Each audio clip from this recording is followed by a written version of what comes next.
before or during consideration of the item. Please fill out a speaker sheet located on the table inside the entrances to the council chambers and forward the completed speaker sheet to the city clerk prior to addressing the council. We request that you state whether you live within the Galt city limits or the county area. A maximum of 5 minutes is allowed for each speaker. Sandy Marriott Brecht.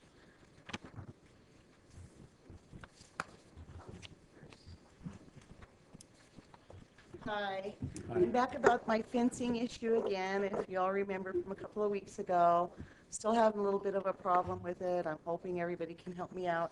I was told I should talk to Kurt Campion, and so right before I came to the meeting, I decided I would speak with him first before I address you guys again.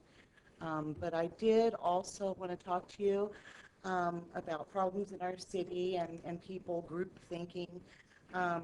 I haven't been going to city council meetings for a long, long time, never really came. But I want to be part of the solution, and I wish that everyone in the city of Galt would be part of the solution instead of part of problems. There's a lot of negativity, and it really hurts our city, whether people realize it or not. It's the me attitudes, I think, that really get people into trouble. And we can't all expect you guys to think alike, thank God.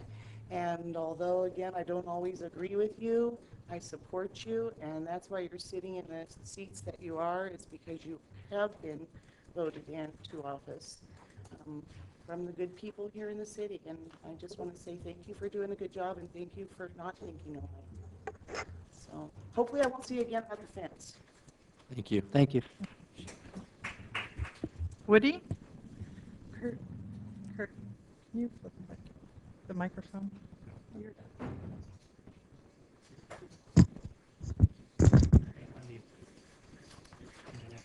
Well, this time I'm just going to give you a good report. I don't know if you saw it in the paper or not, but my sister-in-law just got back from China. Over 1/3 of the businesses, manufacturers have closed. Toys, clothing, she had ordered to buy. She wanted 15 containers. She got 2. They're going down. So that means the economy here is going to go up. It's a good sign. Yeah, the rest of it I'm not going to talk about. Thank you. Thanks, Woody. Michael Hill?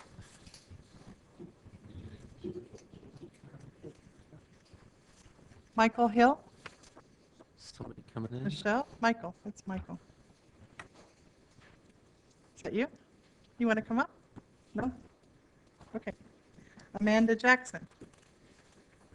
You guys thought you were You guys turning just in want your your name signature read, sheets, huh? right? Al Baldwin, I know he'll come up. Do you want Liz to sign your You want me to speaker sign sheet? your? It's the only way they get credit. Al Baldwin, a concerned citizen of Galt, a community of character. And speaking of character, I have something to say, but Jason, I want to tell you, don't leave. And I'm not going to spoil your bubble. It's great. The video's wonderful. I tried it tonight. It works. And we're in a city of character, and on September 6th, I'm pushing this every time, it's Galt Diversity Fair. You'll see these banners up around town everywhere. And it's at the community park, and it's from 2 to 6 p.m. And there's going to be the Galt Color Guard, and it's free. There's going to be a Galt Color Guard there, Galt High School cheerleaders, the Welsh Step dancers, the Latino dance troupe from UC Davis, and the Shingle Springs Indian dancers. And there'll be a lot more than that. Other groups that are going to be there to entertain, and folklore dancers, and Galt Middle School band's even going to be there. And there's going to be, let's see, food. We're going to have Da Vinci's. We're going to have the Galt Color Guards, sodas and water. They're going to sell that. And the Seventh-day Adventist Church is going to have free popcorn and snow cones. And the Galt Youth Council Project, REACH, will be selling turkey torpedo sandwiches. And they are gourmet. They're excellent. They're delicious. You got to have one of them babies. And it's just something to look forward to on September 6th. I think you're going to really enjoy yourself. It's a family thing. It's diversity. There's all kinds of people going to have tables and tents and things going on out there all over the place. And since I'm speaking of character, I guess you all know, we have an Olympian in town. And if you look at it here, Stephanie Brown Trafton, she's all decked out in the flag and smile and proud, and she's got everything in her that Galt has. And it's wonderful that you're going to do something next Wednesday night at 7 o'clock. I'd really like to see a parade in town with all the confetti flowing around, signature tables, some build up, get the press here. I think this is something Galt really is going to have fun with if we can still maintain it. You know, Galt name has been all over the world now. And when people say, where's Galt? Hey, they're looking it up. And we're on the map. And a lot of businesses want to know, if they got an Olympian there, what's this town like? Well, what do they do? And some of the wonderful people at the Olympians that won, and they're based, most of them are based from Northern California, you know, they say, well, why are there so many Olympians from Northern California? And the comment was, well, we think it's the water. Now, I'm not going to go any farther than that, but that's what they're saying, I think, you know. And, you know, I'm just saying it's great. I'm glad to see you giving her a key. If you have a duplicate, I'd like to have one. You know, it's just wonderful, and I hope a lot of people show up, and I'm sure we're going to have a lot of fun. Thank you. Thank you. Thank you, Mr. Baldwin. Diane Greco?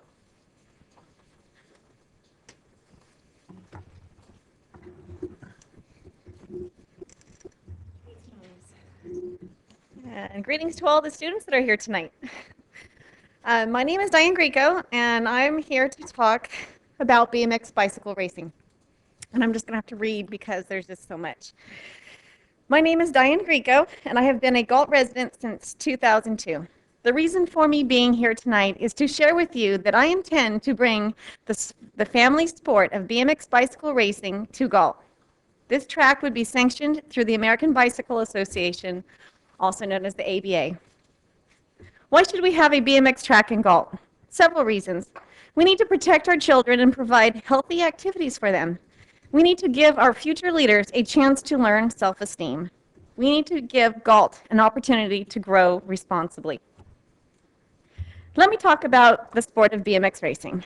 Somewhere in Southern California during the early 70s, a bunch of kids on modified 20-inch Schwinn Stingray bicycles went out on a vacant lot and created a brand new sport of their very own. Those kids were probably not even the first. The same scene of youthful energy and American resourcefulness was quite probably going on in Nebraska and or New Jersey.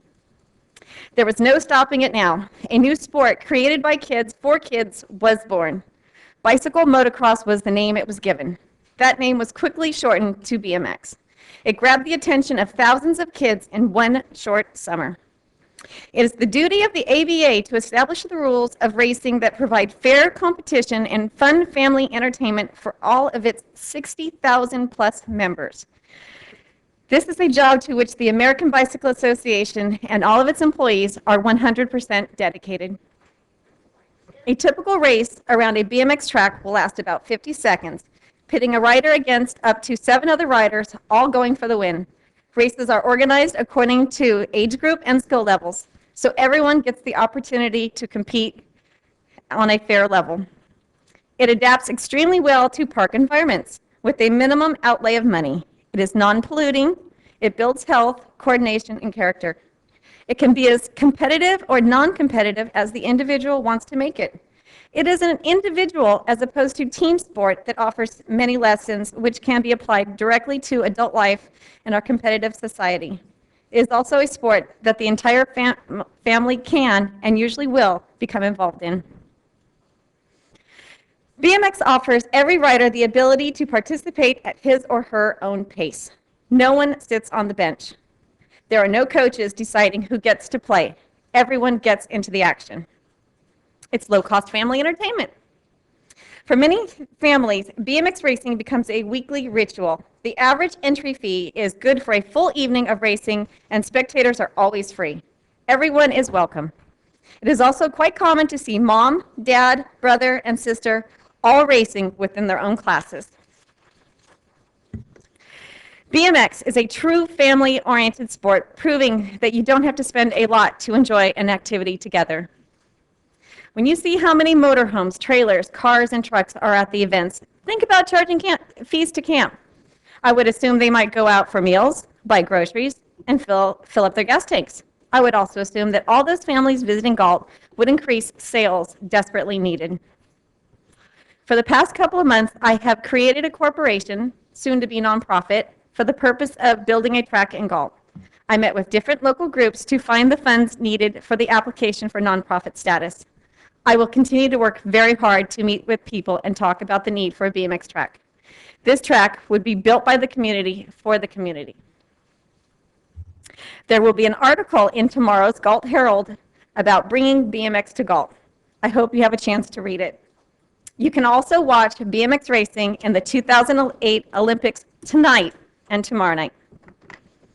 Thank you for this opportunity for me to share with you why I am bringing BMX to Galt. Any comments? Thank you.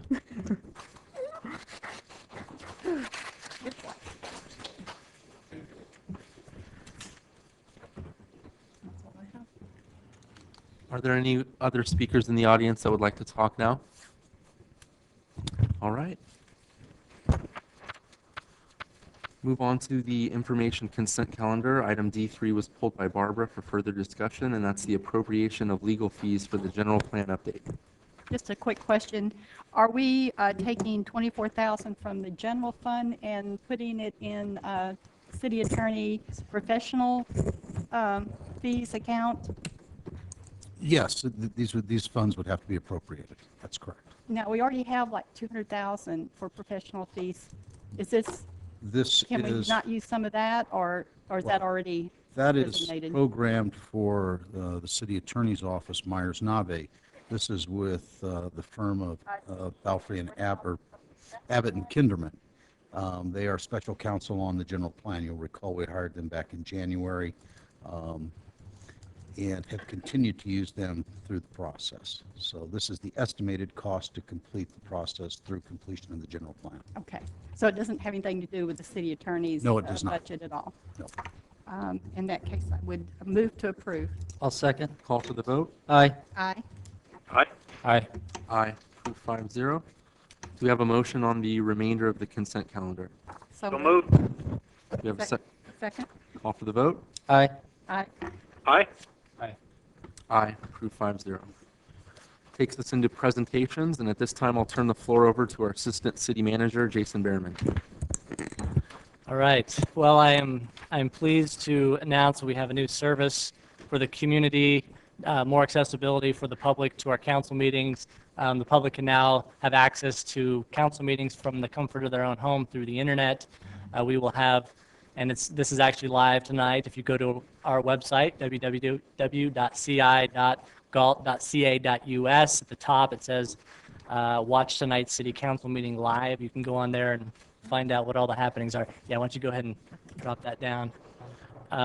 In addition to live meetings, the nights of the council meetings, we will also have archived copies of previous meetings. So if you wanted to go and find out what the council did the night before, you can go on there and you can click to a specific item. So if all you're interested in is one item on the agenda, you don't have to listen through the whole thing. You can just click right to the item that you're interested in and pull that up.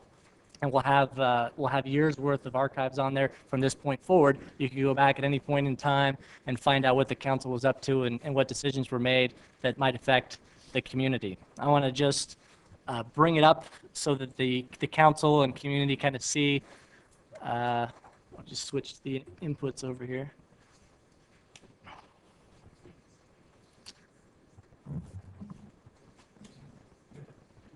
There we go.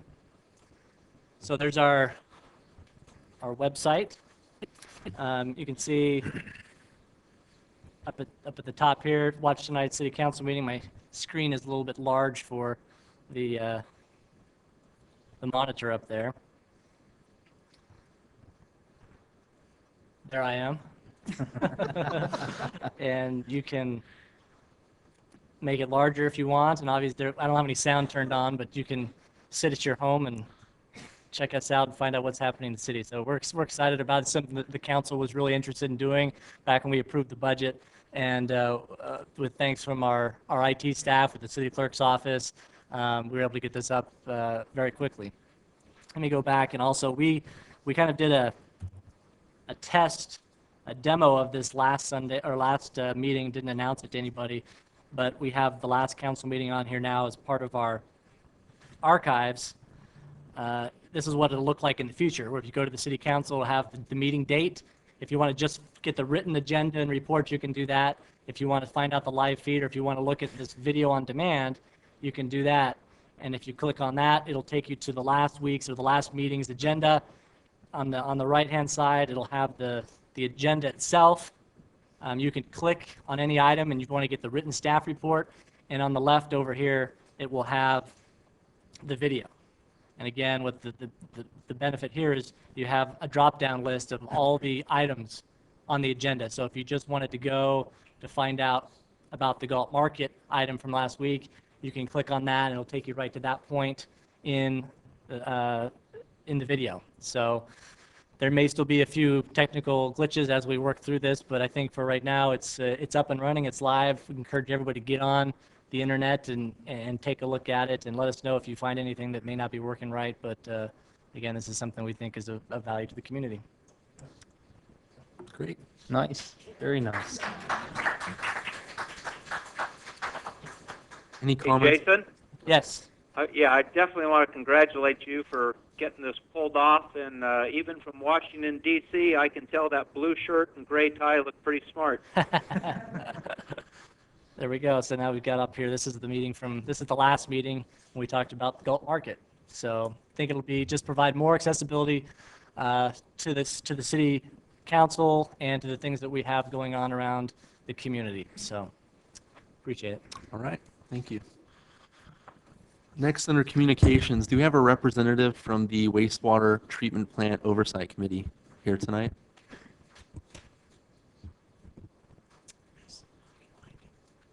Actually, I was requested by Board Chair Tom Olson to open the floor under communications for discussion about expanding your scope of work. But since I don't see him out in the audience tonight, I guess we'll wait for a future meeting. John saw that on that committee. Yeah, but I think most of the direction came from Tom, so I'm not really sure what they were looking to do. Okay, under scheduled matters, item G1, resolution establishing and increasing fees for service in the planning division of the Community Development Department. This time I'll turn the floor over to our planning department director, Kurt Campion. Thank you, Mr. Mayor, members of council, members of the audience. The item before you tonight is an adjustment of fees associated with the application and permit processing in the planning department.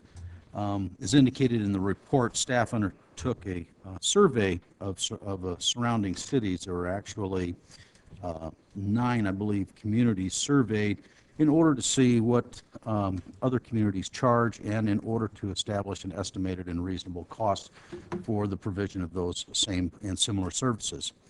You have attached to the resolution the list of the specific fees to be adjusted, and you also have an exhibit or an attachment 1, which shows what the existing fee is, what the average of the surveyed cities is, and what is recommended by staff. As indicated in the report, staff is recommending 75% of the average. Although the city council is not bound by that, I believe that if desired, you could go to the full amount of the average. It's still what the estimated and reasonable cost would be. But given the economic times, staff felt that it may be appropriate to go at 75% of that rate. The city council can, at a later date, adjust it to the full amount if desired. The purpose for this, I had been tasked to take a look at this by the city manager, and because of mainly the general plan, I had not had an opportunity to get to it until this time. These fees have not been adjusted since August of 1991, so they are woefully inadequate in terms of cost recovery. The purpose of these fees is to recover the cost of the service provided to the development community. I have identified in the attachment several fees which are new, one of which you'll note is the payment for notices in the newspaper. There is a direct hard cost to the city of a little over $250 for each notice that goes to the paper. So we wanted to take and at least recover those costs because those have been non-recoverable to date. That pretty much concludes my report unless there are any questions by the City Council. Vice Mayor Haynes? I think it's interesting, you guys did a good job on this, first and foremost, and it's hard to believe it's been since 1991 since these fees have been adjusted, but I do agree that based on the average, 75% is reasonable. I don't have a problem with that. I think you've done a good job on that. When do these actually go into effect? They would be effective for a period of 60 days. And these are, again, these are the application processing fees. These are not fees that will show up necessarily on building permits. There are a couple of fees, but the fees that show up on the building permit are not being adjusted. There's a site plan review and a cost recovery fee, but those are not recommended for adjustment here tonight.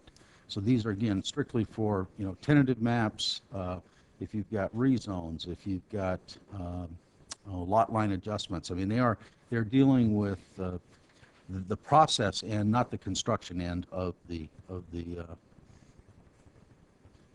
development review. And we're not doing anything no other city isn't doing as well, so. I would think most cities have probably updated their fees more often than we have. Now, do we have plans in the future to do this comparisons on an ongoing basis so that we're not going to be falling behind on these fees? We certainly can. I mean, staff has brought in the past fee adjustments forward. Their prior councils at the time didn't feel it was appropriate, and therefore they were not approved. So if that is council's desire, we can bring this back on a periodic basis, whether it be every year or every other year. I personally would hope that we would want to do this on an annual basis to keep up with the fees and to adjust them ongoingly so that we are charging what's fair, but recouping any expenses that the city's incurring as well. So I'm comfortable with what you've done, and I thank you. That's a good job. What would it cost us, Kurt, to go back and review those fees on an annual basis? This staff did this internally, and that's one of the reasons it took quite a bit of time. But I think once we have the format, we know the survey cities, it takes a couple of months of, not working on it obviously full time, but you're trying to get the fee information. Sometimes that's the most difficult. A lot of it is on the website. A lot of it you have to follow up on to make sure that you're really talking apples and apples, and that what their title of a fee is the same as what we do, and it's the same type of review and analysis. Okay. It takes I would schedule in at least a couple of months before hearing. Councilwoman Payne? At first glance, these fees look tremendously increased.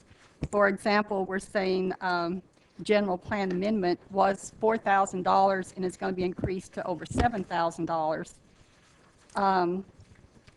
Some of the others, zoning text amendment was $1,000. It's going to be $4,000, nearly $5,000. I think, though, in comparison to other cities, they're probably, the adjustments are pretty much up to what other cities are charging. I did want to point this out, though, with the current economic situation, that it just doesn't seem like the right time to be increasing fees. And in fact, in this latest issue of Comstock, they talk about Elk Grove actually deferring fees to try to attract more business to balance the jobs to house ratio, which is something that Galt has been trying to do also. I think that Galt and other outlying communities are going to be at a disadvantage when we start truly trying to get commercial and retail to locate here. I think people are looking at moving closer to Sacramento so they don't have to travel so far to their jobs due to the increased cost of gasoline. So my feeling is we want Galt to be competitive for the retail and the commercial that we think we need for our community to sustain it. If our fees were a little bit lower, then maybe that would help attract more jobs here. I know on the other hand, we're at a disadvantage because of our infrastructure costs. For example, what I understand is that when Walmart was going to locate on Simmerhorn, their infrastructure fees were going to be about $6 million to be divided between the developer and Walmart. So because we didn't have the infrastructure in place, they've relocated. They couldn't justify those costs. So I think, you know, we really should look at the big picture. Are we really serious about being competitive with other communities for commercial? I don't know that our costs have increased tremendously in our planning department, even though it's been a long time since they've increased the fees. I know that I think our health insurance has gone down a little bit from our budgeting or our insurance. We were looking pretty good on that. But the biggest point I want to make is one of the things that we are all trying to do is to attract more jobs, more commercial, where people can live and work in Galt. And I'm not sure raising the fees at this time is the thing to do. I think there will be a time when we should do it. I think right now we should think seriously before we do that. Right. Councilman Clare? Kurt, I'm first glad you brought this forward, and obviously it needs review. A couple questions I had. If you look at the proposal on what is, I think, page 8 of your layout, where you've got site plan review, residential single families $20, then commercial, industrial, multifamilies $2,040. Is there room in between $20 and $2,000? Let me explain what the difference is there. On the $20, you're basically doing a conformance check as to setbacks. Sometimes you may have to write letters. That fee is not proposed to increase. The one that is proposed to increase is on your commercial, industrial, multifamily. Right. These are and tend to be extremely time-consuming. You have pre-development meetings. You have, in most cases, at least 3 reviews on this document necessitating comments from the affected departments, which is building, planning, engineering, sometimes police, and often fire, where there are written comments that have to be assimilated. You have follow-up meetings, and again, these are based on the estimated cost, which is basically a time and materials basis. So I don't believe that the $2,000 is out of line at this point. But again, is that a fixed? I mean, whether I'm 1,000 square feet of commercial or 100,000, everybody pays $2,040? Yeah, and generally, you're dealing with many of the same issues. The size of the building, it's the issues that go into the development review process, because all of it is the same. You have the same standards and you have the same requirements. So whether it's 100,000 feet or 10,000 square feet, the review oftentimes, and some of the smaller ones are actually much more time consuming. Okay, because I think kind of tying to what Barbara said, as far as trying to attract especially smaller businesses, that just seems high that there's no middle ground anywhere. So I'll leave that comment for now as I hear other people's thoughts. But I would think maybe we could create something between $20 and $2,000. On page 9, where you've got the first meeting free.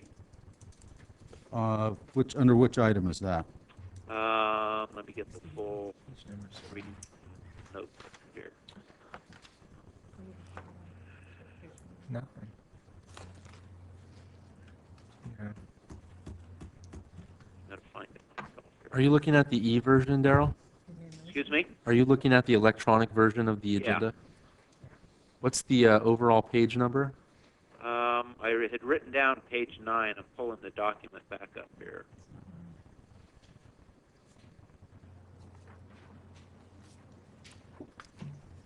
And I'm not seeing it right now. But what the question was, as I'm trying to find it, is that, again, as far as just being user-friendly, whether it's somebody home or commercial or retail. I'm just wondering what flexibility would staff be proposing to be able to make sure people are still wanting to do business with us, and that some of these things don't become roadblocks.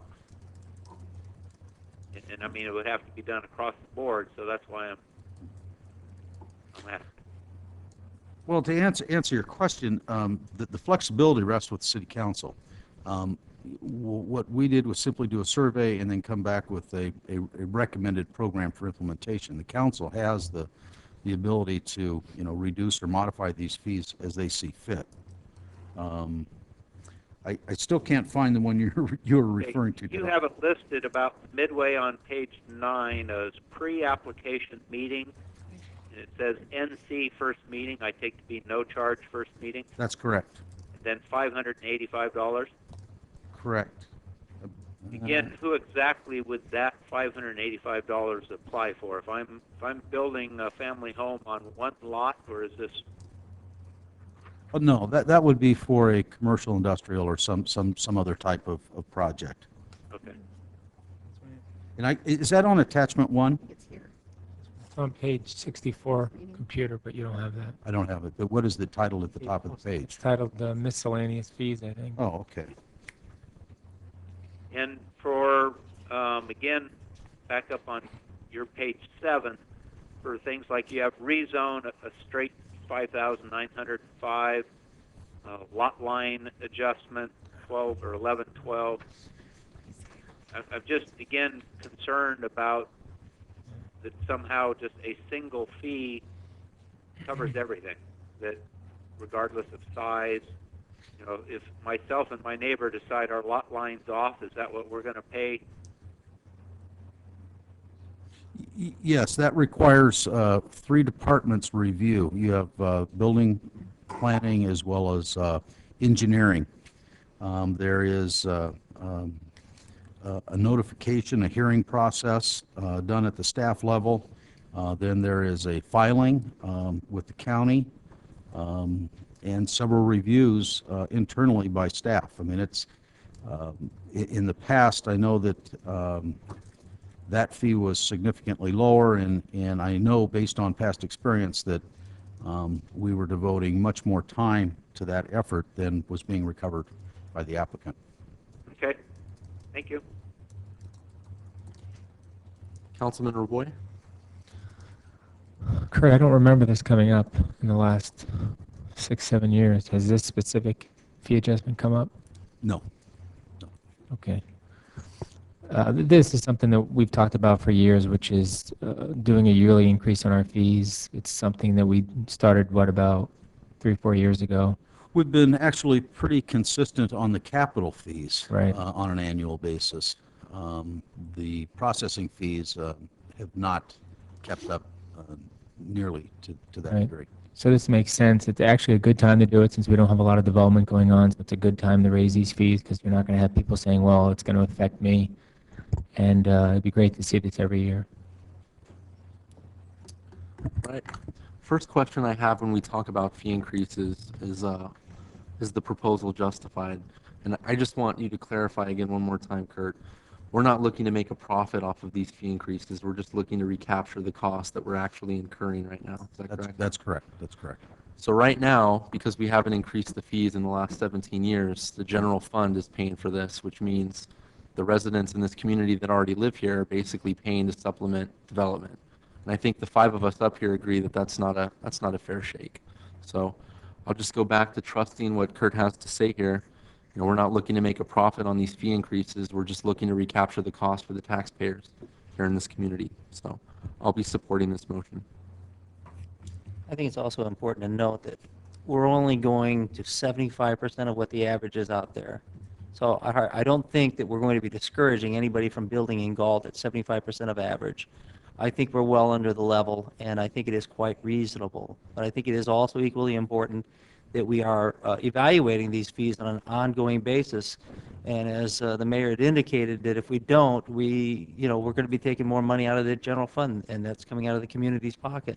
So this is something we need to be doing on a regular basis. This time I'm going to open the public hearing. If there's anyone in the audience that would like to speak, please fill out a speaker sheet and bring it up to the microphone at this time. Mr. Baldwin, you already filled out a speaker sheet, so just come on up. Al Baldwin of Galt, just a quick question.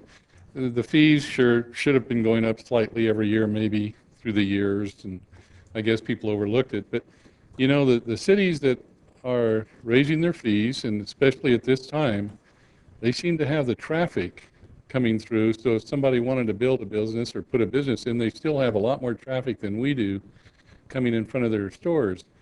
We can charge fees till we're blue in the face. If no one buys anything and no one comes into town, it's not going to do any good. I mean, I just can't see, if we don't have anything going in front of them, and they're going to pay more money than they have, and they haven't been buying it now because we don't have any traffic. And what I mean, not by car traffic, I mean people going in front of the retail. What makes you think just by raising fees, we're going to be making more money? We're not trying to make money, we're trying to recoup our costs. Well, okay, what makes you think that you're going to recoup your costs by raising fees when there's not going to be that many people? What do you mean by no traffic? I don't know what you Well, mean by that. foot traffic. You're saying we don't have foot traffic in our city right now on businesses? A lot of them are leaving because they don't have foot traffic going in front of them. I think there's a misconception here. Maybe Kurt- so. No, You know, Kurt- I'm- Kurt's indicated these are service fees. These are not related to development or for two people that want to build. These are people that come in that ask for a service from planning and zoning. So I think you're talking two different things. So if they want to open up a business, these fees would be part of it, correct? No. No, they wouldn't. Oh, well, I kept, Not necessarily. I mean, and there is a distinction. Some fees, I mean, if you were required to have a use permit, yes, you would have to have the use permit, but it isn't related to your traffic fees, your connection fees, your other capital impact fees. These fees, quite frankly, compared to the balance of the fee structure that you see on building permits, is insignificant when you amortize it over either a subdivision or a large project. These are one-time application fees upfront in order to get your entitlements or your approvals. so if they put signs up, it wouldn't affect that. It's just still the old fee. You have if it requires a sign permit, then there would be a fee. There would be a fee. Yes. I think this is, It's just, you know, I didn't understand it, I guess, and it's just seems like we need the more money. But if we didn't do this, who's paying for it?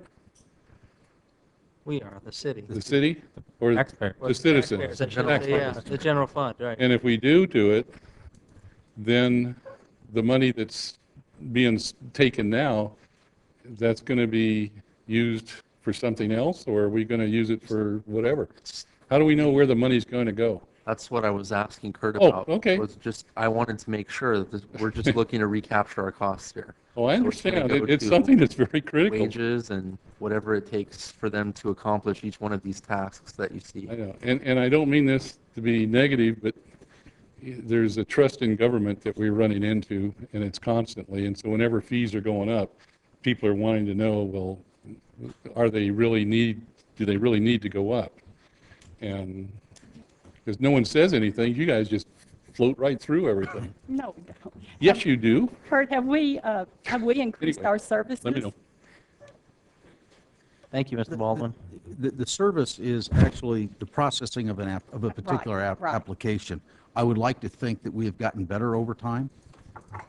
So you're saying, yes, we have increased our services. Well, to the extent that, More efficient? well, actually, we probably reduced it because we have one position in my office frozen. So when you look at it from that perspective, we've seen a reduction in the level of service in terms of what we're able to provide.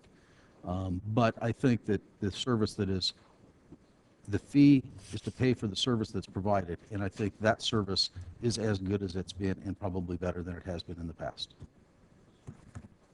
And, That answers Yeah, your question. it did. We brought up the issue with Elk Grove waiving some retail development fees. And from all indications at this point, you know, the plan I think has been in place for about 6 months. It just seems to be a total failure. They've still lost their mall. They've pushed that back another 2 years.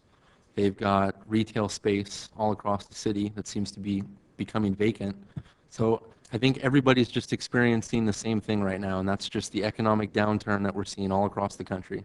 So I don't think it's really tied to fee increases, fee waivers. It's just the world that we're living in right now. Do we have a motion to approve Don't you once have to we close close the the hearing? public hearing? Do we have a motion to approve staff's Could I recommendation? ask a question before you take a motion then? Sure. I support most of what's being proposed. I guess the two I wanted to see if there's any willingness to at least graduate it a little. Kurt, on the appeals fee of $730, page 8. Yeah, Appeals to look, the city yes, I council see it, yes, commission. yes. Remember a few years ago we had a fellow who was a metalworking business that was, I think, subleasing from... Yes, Okay. Charmac. Is that the type of appeal that we'd be talking about? I'm trying to remember, I believe that may have been an appeal from the commission to the council, but I can't say with certainty. Okay, well, my point is, again, if you've got a homeowner or a small business that doesn't like something and wants to appeal it, I'm just concerned that $730 is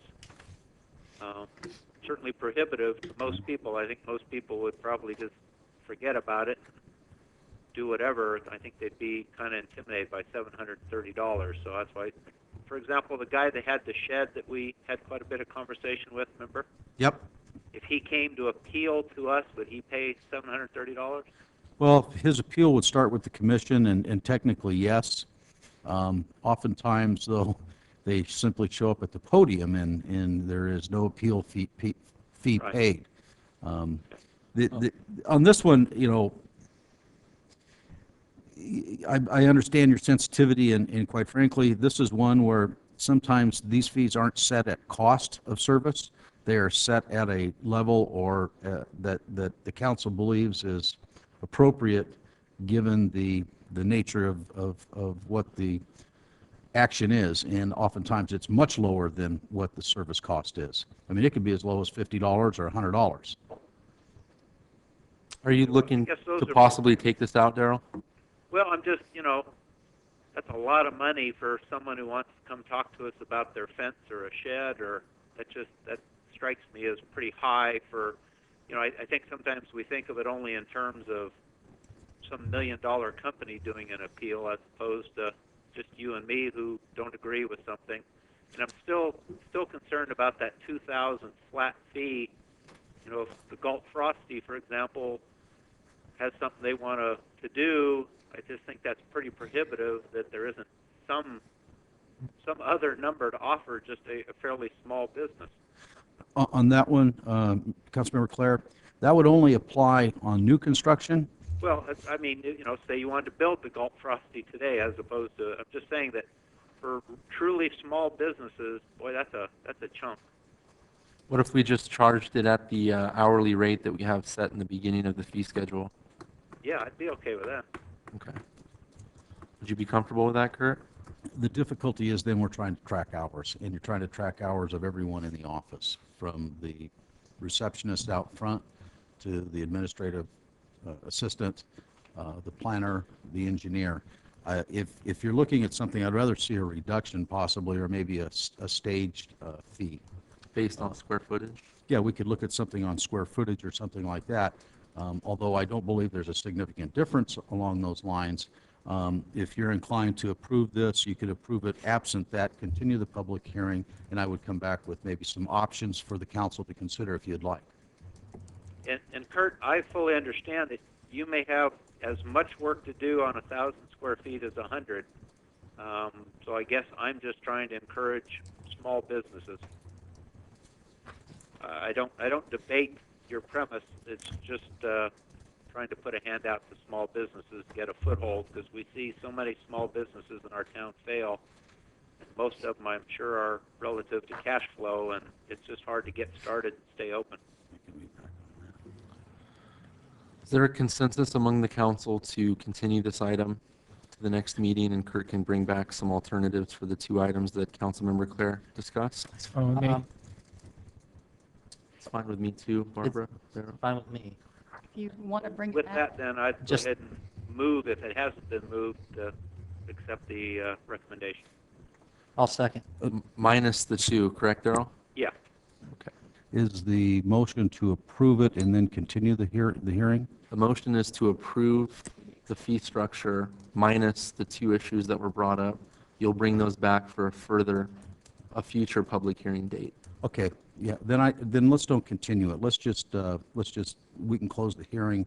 I'll renotice it after I get, because the fees will be at what they are today, so there'll be no harm, no foul until we're able to get that back. And I don't have a specific date as to know when to continue this to. So I would just take your action absent those two items, and then we'll bring it back. Steve? Mr. Mayor, you have a resolution before you, so as I understand the motion would be to approve the resolution with the two amendments that have been indicated. So basically, those two items Kurt, would they come out of the fee structure? Yes. Or is there a number that you want to insert in place of the number you have? We're talking about taking them out of. So there the would fee be no structure. fee. What I would say is the current fee would be in place because that fee had not been repealed. So what we would do is simply, in the motion, it could include, just leave those fees as the status quo in the existing fee schedule and approve the others. You comfortable with that motion, Darrell? Yes, Do you want to make it? I have and will again. So moved. Do we have a second? Second. What are the specific ones that we're taking out? Was the commercial industrial multifamily, which was the $2,040, and then it was the appeals fee to appeal an item before the city council or the planning commission. Okay. Call for the vote? Aye. I don't think this is the right time to do this, so I'm saying no. Aye. Aye. Aye. Approved 4-1.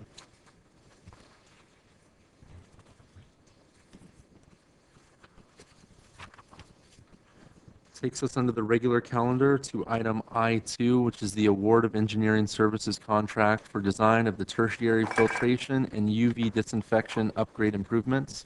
At this time, I'll turn it over to our Public Works Director, Greg Halliday. Good evening. Recommendation before the council is that the council authorize the city manager to execute a contract for engineering design services with West Jost Associates in the amount of $1,165,000 for the design of the tertiary filtration and UV disinfection upgrade improvements for the wastewater treatment plant. Back in 2004, the regional board issued a new permit for the city of Galt for our treatment plant.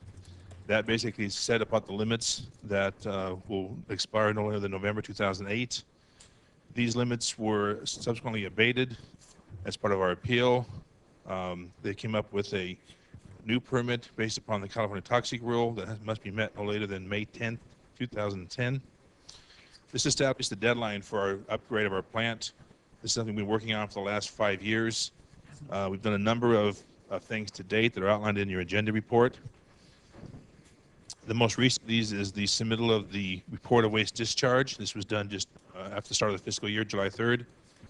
This basically is the blueprint for what our new permit's going to consist of. Now that that's done and the May 2010 deadline is looming, it's important to go to the next step, which is to hire the consultant to do the final design of our upgrade. Due to the specialized nature of the work and the magnitude of the scope and the schedule, we solicited RFPs from 12 qualified engineering firms. They're all listed in your agenda report. Of those 12, we only received 4 proposals, also as listed. The fees range from a low of, 1.2 million to a high of about 2.1 million. I do want to note that the fees were based upon each engineer's anticipated scope of work for the entire project. This included a lot of services during construction, construction support, and so we then leveled the playing field as part of our review process. We first ranked the proposals based solely on the qualifications. We then re-ranked them in consideration with the proposed fee. We also enjoined the wastewater treatment plant oversight committee to assist us in this review. Staff unanimously selected Carollo, West Jost, and CDM as the top 3 proposers, while the gentlemen from the oversight committee were split 50-50 between the top 3. When we totaled all of the scores, all carrying equal weight, we ended up with Carollo, West Jost, and CDM as the top 3 proposers. A panel of 5, including 4 staff members and 1 member of the oversight committee, conducted interviews with the top 3. Each consultant was given a list of questions to help clarify their proposal. We were successful in identifying the core design effort for each of the proposers to try to compare a direct apples and apples relative to the fee. Each of these firms are within $15,000 to $40,000 of the about 1.1 million. So by the time you get through what the original proposal was, pair out the differences in what they were going to do, they're all very, very close in the actual fee. Once the interviews were complete, we then re-ranked the firms. The final results were 3 votes for West Jost Associates with 2 votes for Carollo. We selected West Jost for a number of important reasons. First was the very strong project team, institutional knowledge of our treatment plant, regulatory consistency. They've been working with the board since 2002 on our behalf. They have a demonstrated experience on similar projects, a lot of experience with the state revolving fund loan, and more importantly, a scheduled commitment. They volunteered to have liquidated damages in their contract to ensure they would get their work done on time. We ultimately negotiated a final design and bidding assistance fee of $1.165 million. This was done by deferring some of the construction-related costs for design support services to the construction contract. This lowers the initial fee right now. It also allows some of these fees to be more reimbursable through the state revolving fund loan. They put a limit on what you get through your design contract. So there's a chance that if we put those in the initial contract, they may not have been allowable for reimbursement.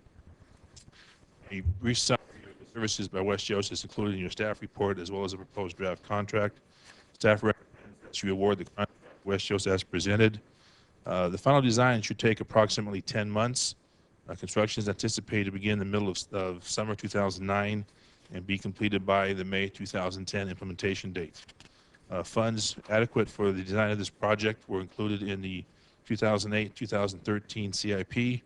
We programmed $1.5 million for design services, and we're looking to spend $1.165 million. That concludes my staff report. I'd be happy to any questions. Bruce West with West Jost is also here tonight. Comments by council. Vice Mayor Haynes. It looks good. I don't have any questions on this issue. Councilwoman Payne.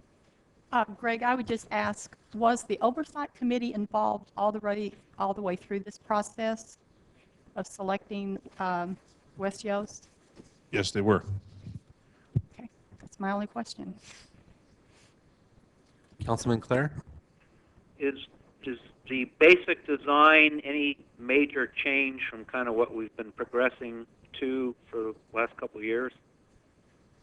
No, the basic design is a tertiary filtration, a UV disinfection process we've been discussing for the 3 years that I've been here. Okay. Is that it, Darrell? Yeah. Okay. Councilman Raboy. Any comments from the oversight committee members on this? Did you want to speak now? When Greg's finished? I think he's finished, right, Greg? Yeah. Yep. I see it here, John.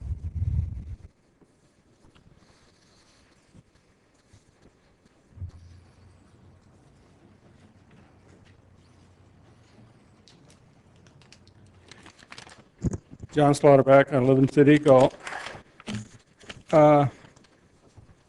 West Jost Associates was the only engineering firm that stated they did not see a problem in obtaining the state's revolving fund loan.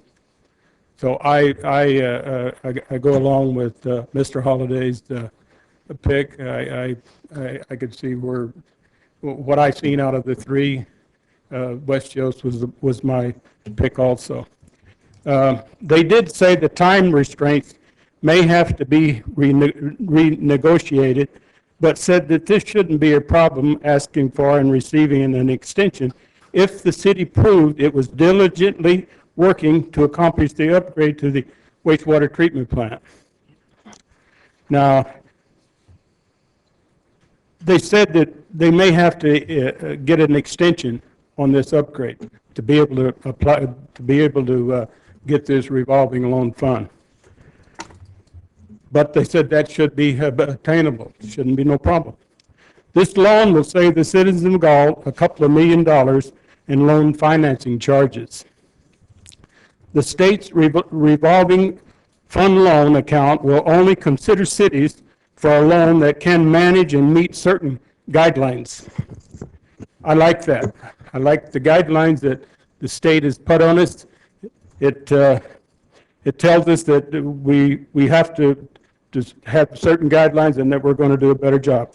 The state revolving fund loan will serve as an indicator to the citizens of Galt that management of the wastewater treatment plant upgrade is well managed. It's like a stamp of approval. Job well done for getting this loan. This loan is very important to the citizens of Galt. I would consider it serious flaw in the city's ability to manage if we were to hear any excuses why the city couldn't obtain this loan. This loan is very important. West Joe said that there was no problem of obtaining this loan. They said that they may have to extend the time limit a little bit, but they didn't see that there'd be a problem. This loan is very important for the citizens to see that we get this loan. So I feel that it's a must, and if there's any excuses on it, well, then we've got a problem.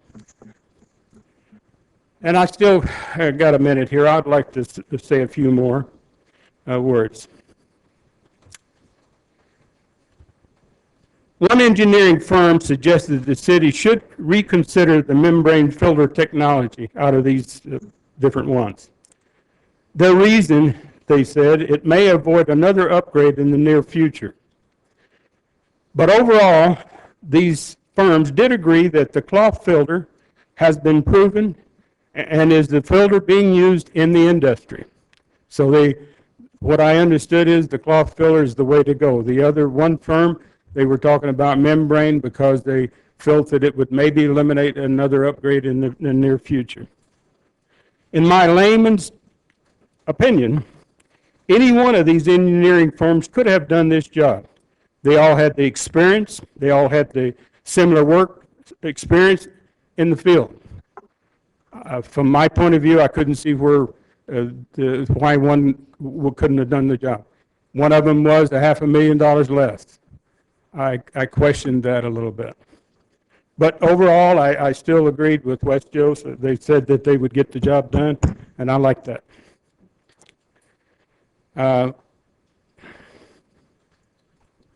There is one other thing here that tonight, I didn't know whether I understood it right or not, but tonight we're saying it's 1.65 million, and yet West Joe's was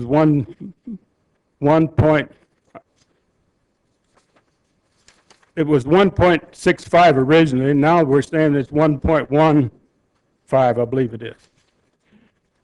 So some of these expenses are going to be another $500,000 or almost $500,000 is going to be down the line. We're going to have some more expenses in there. But from the low figure from this PSOMAS, that's one of the engineering firms, from that figure to West Joe's was $450,000 difference. After listening to these engineering firms, and I'm just about out of time, and I'm not going to be able to go any further, but right now I feel that West Joe's is the way to go because they said that they could get this loan, and I'm a firm believer that we got to get this loan. Thank you. Thank you, Thank you, John. Mr. Slotback. Jerry Stribling? Okay. Anyone else from the audience like to speak? All right. Any final comments, Councilman Raboy? No, I support this moving forward, and I appreciate the hard work from the wastewater committee members. Do we have a motion on the floor? So moved. I'll second. Call for the vote. Aye. Aye. Aye. Aye. Aye. Approved 5-0. This time we'll adjourn to the redevelopment agency. Liz, would you please conduct the roll call? Board members Haynes? Here. Payne? Here. Claire? Here. Raboy? Here. Meredith? Here. Public comment? I have no speaker sheets. Do we have a motion on the consent calendar? So moved. I'll second. Call for the vote. Aye. Aye. Aye. Aye. Aye. Approved 5-0. Next item under the redevelopment agency is a department report, and this is on the economic development strategy, building a positive image. And just a clarification for the public, This will also include the Central Galt interchange selection of the ornamental streetlights. So at this time, I'll turn it over to our Assistant City Manager, Jason Behrman. Good evening, Mr. Mayor, members of the City Council. And the reason why we combine those two is because some of the recommendations as far as the Central Galt corridor is street lighting along C Street, which will tie into the Central Galt interchange, so it makes sense to address them at the same time. I'm just going to go briefly over some of the background.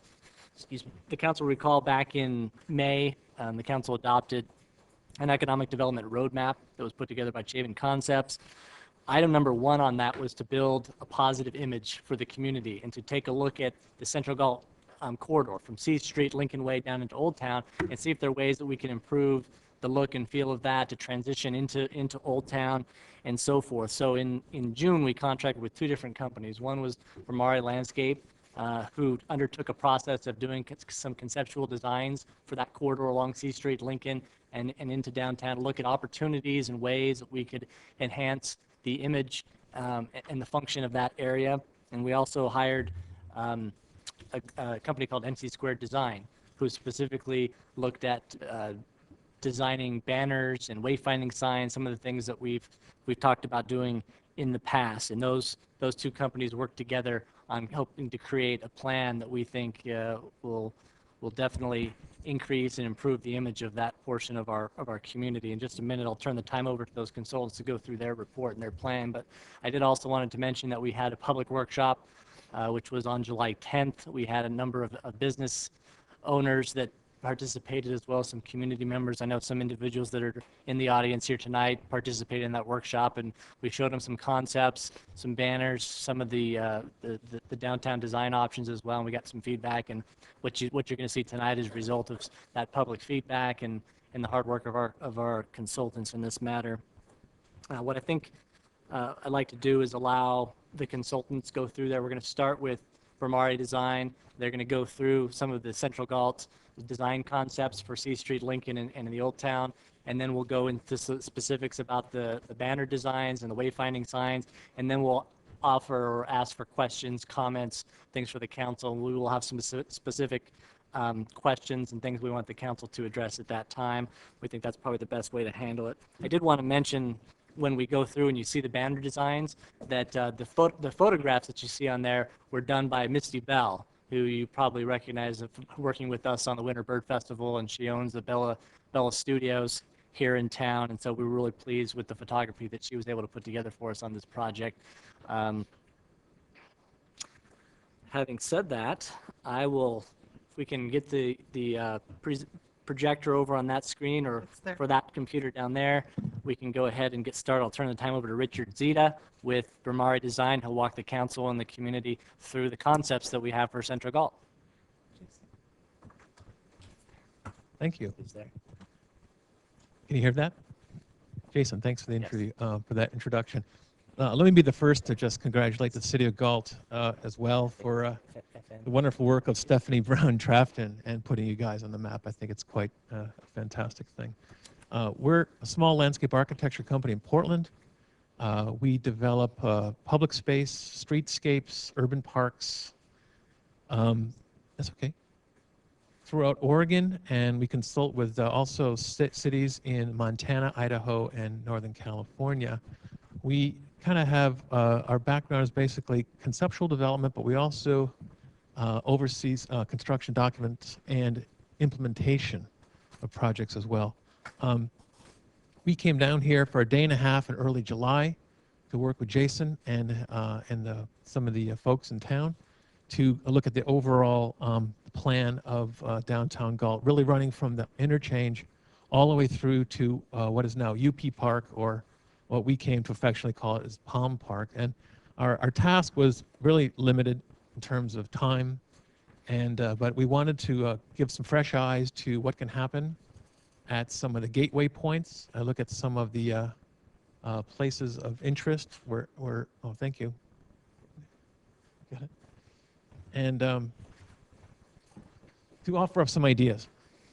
So I'll just quickly go through this notion that, first of all, Galt can be a destination. It doesn't, and I guess that's kind of one of the overriding themes behind this, is that what can we do to improve this place so that people do shop here, they do live here, they do work here, and just basically look at the various ways to improve the overall urban landscape and help orient not only first-time visitors, but also people in town as well through a very clear-cut sign orientation program reinforced with public spaces and landscaping to show that Galt is looking to its future and it's looking to improve upon and prepare for the growth and development that's happening on its periphery.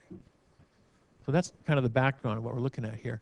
We came down, and of course, the entry to Galt from 99 is where I came in from, and we found that this entry sign on the upper left is excellent quality and something that should be thought about and carried through the rest of the corridor if possible. Of course, the C Street corridor is a commercial district. It carries a lot of cars. It has a lot of curb cuts. It has a lot of commercial individual activities, individual signage. There's no real theme to kind of tie it together.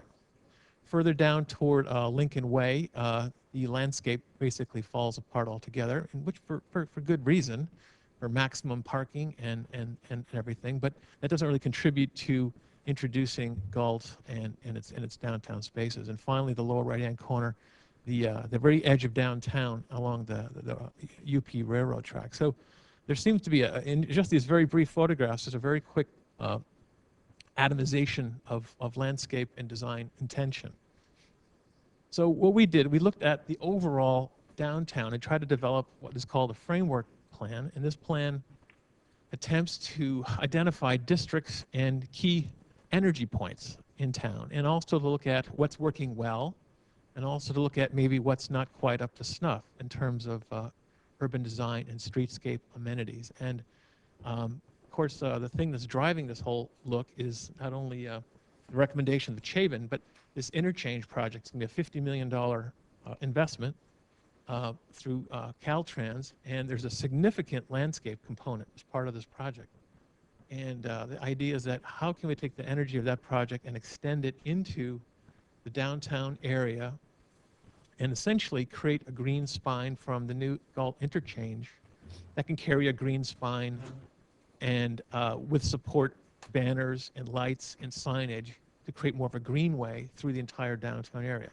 Now, if you come down the ramp from Highway 99 and C Street, there's a big blue dot right here at the interchange of Civic and C Street. We think it's a very important intersection. Now, it's the first light in town. There's grade relationships there. City Hall is here. It's a major spine and access point to Galt Market, one of your significant regional attractors. So that's kind of an important spot. And then earlier studies have also indicated that further on down Lincoln and C, a very important interchange point as well, where really one district ends and another district begins into Old Town. So this diagram is kind of a bubbly way of looking at energy points and how to tie them all together. We also looked at Old Town as it was with those excellent qualities. You've invested quite a bit in that project. We think it's working very well. This so-called transition point where a lot of things are missing, where perhaps 6th Street improvements can go up to Lincoln Way is a possible idea. And then really looking at trying to energize what we're calling Palm Park at this point in time, and to look at that as more opportunities for future activities down there. A real asset, really kind of just sitting by itself. Very quickly, this is the conceptual plan. It's hard to read at the scale. This was drawn at 1 inch equals 100 feet.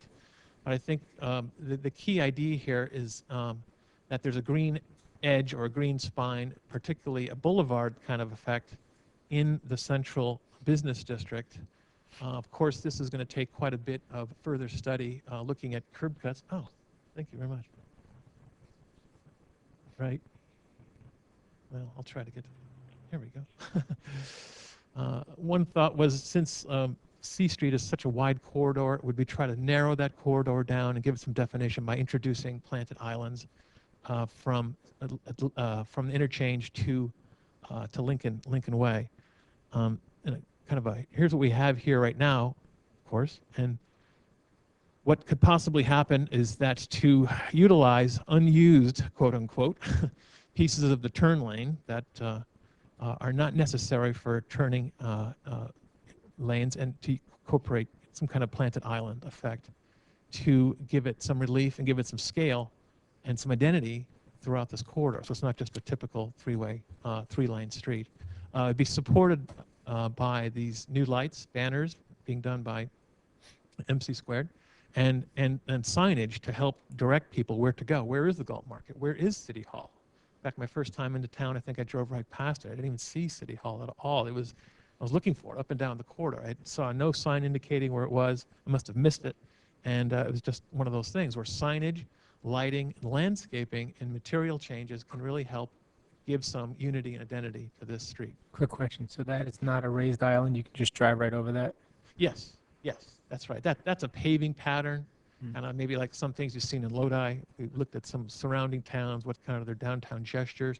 This would be a colored or textured, just like kind of you have in Old Town now. Right. Intersection. Yeah, it gives it a totally different look. A different look. It changes the whole feel and look and character of that street.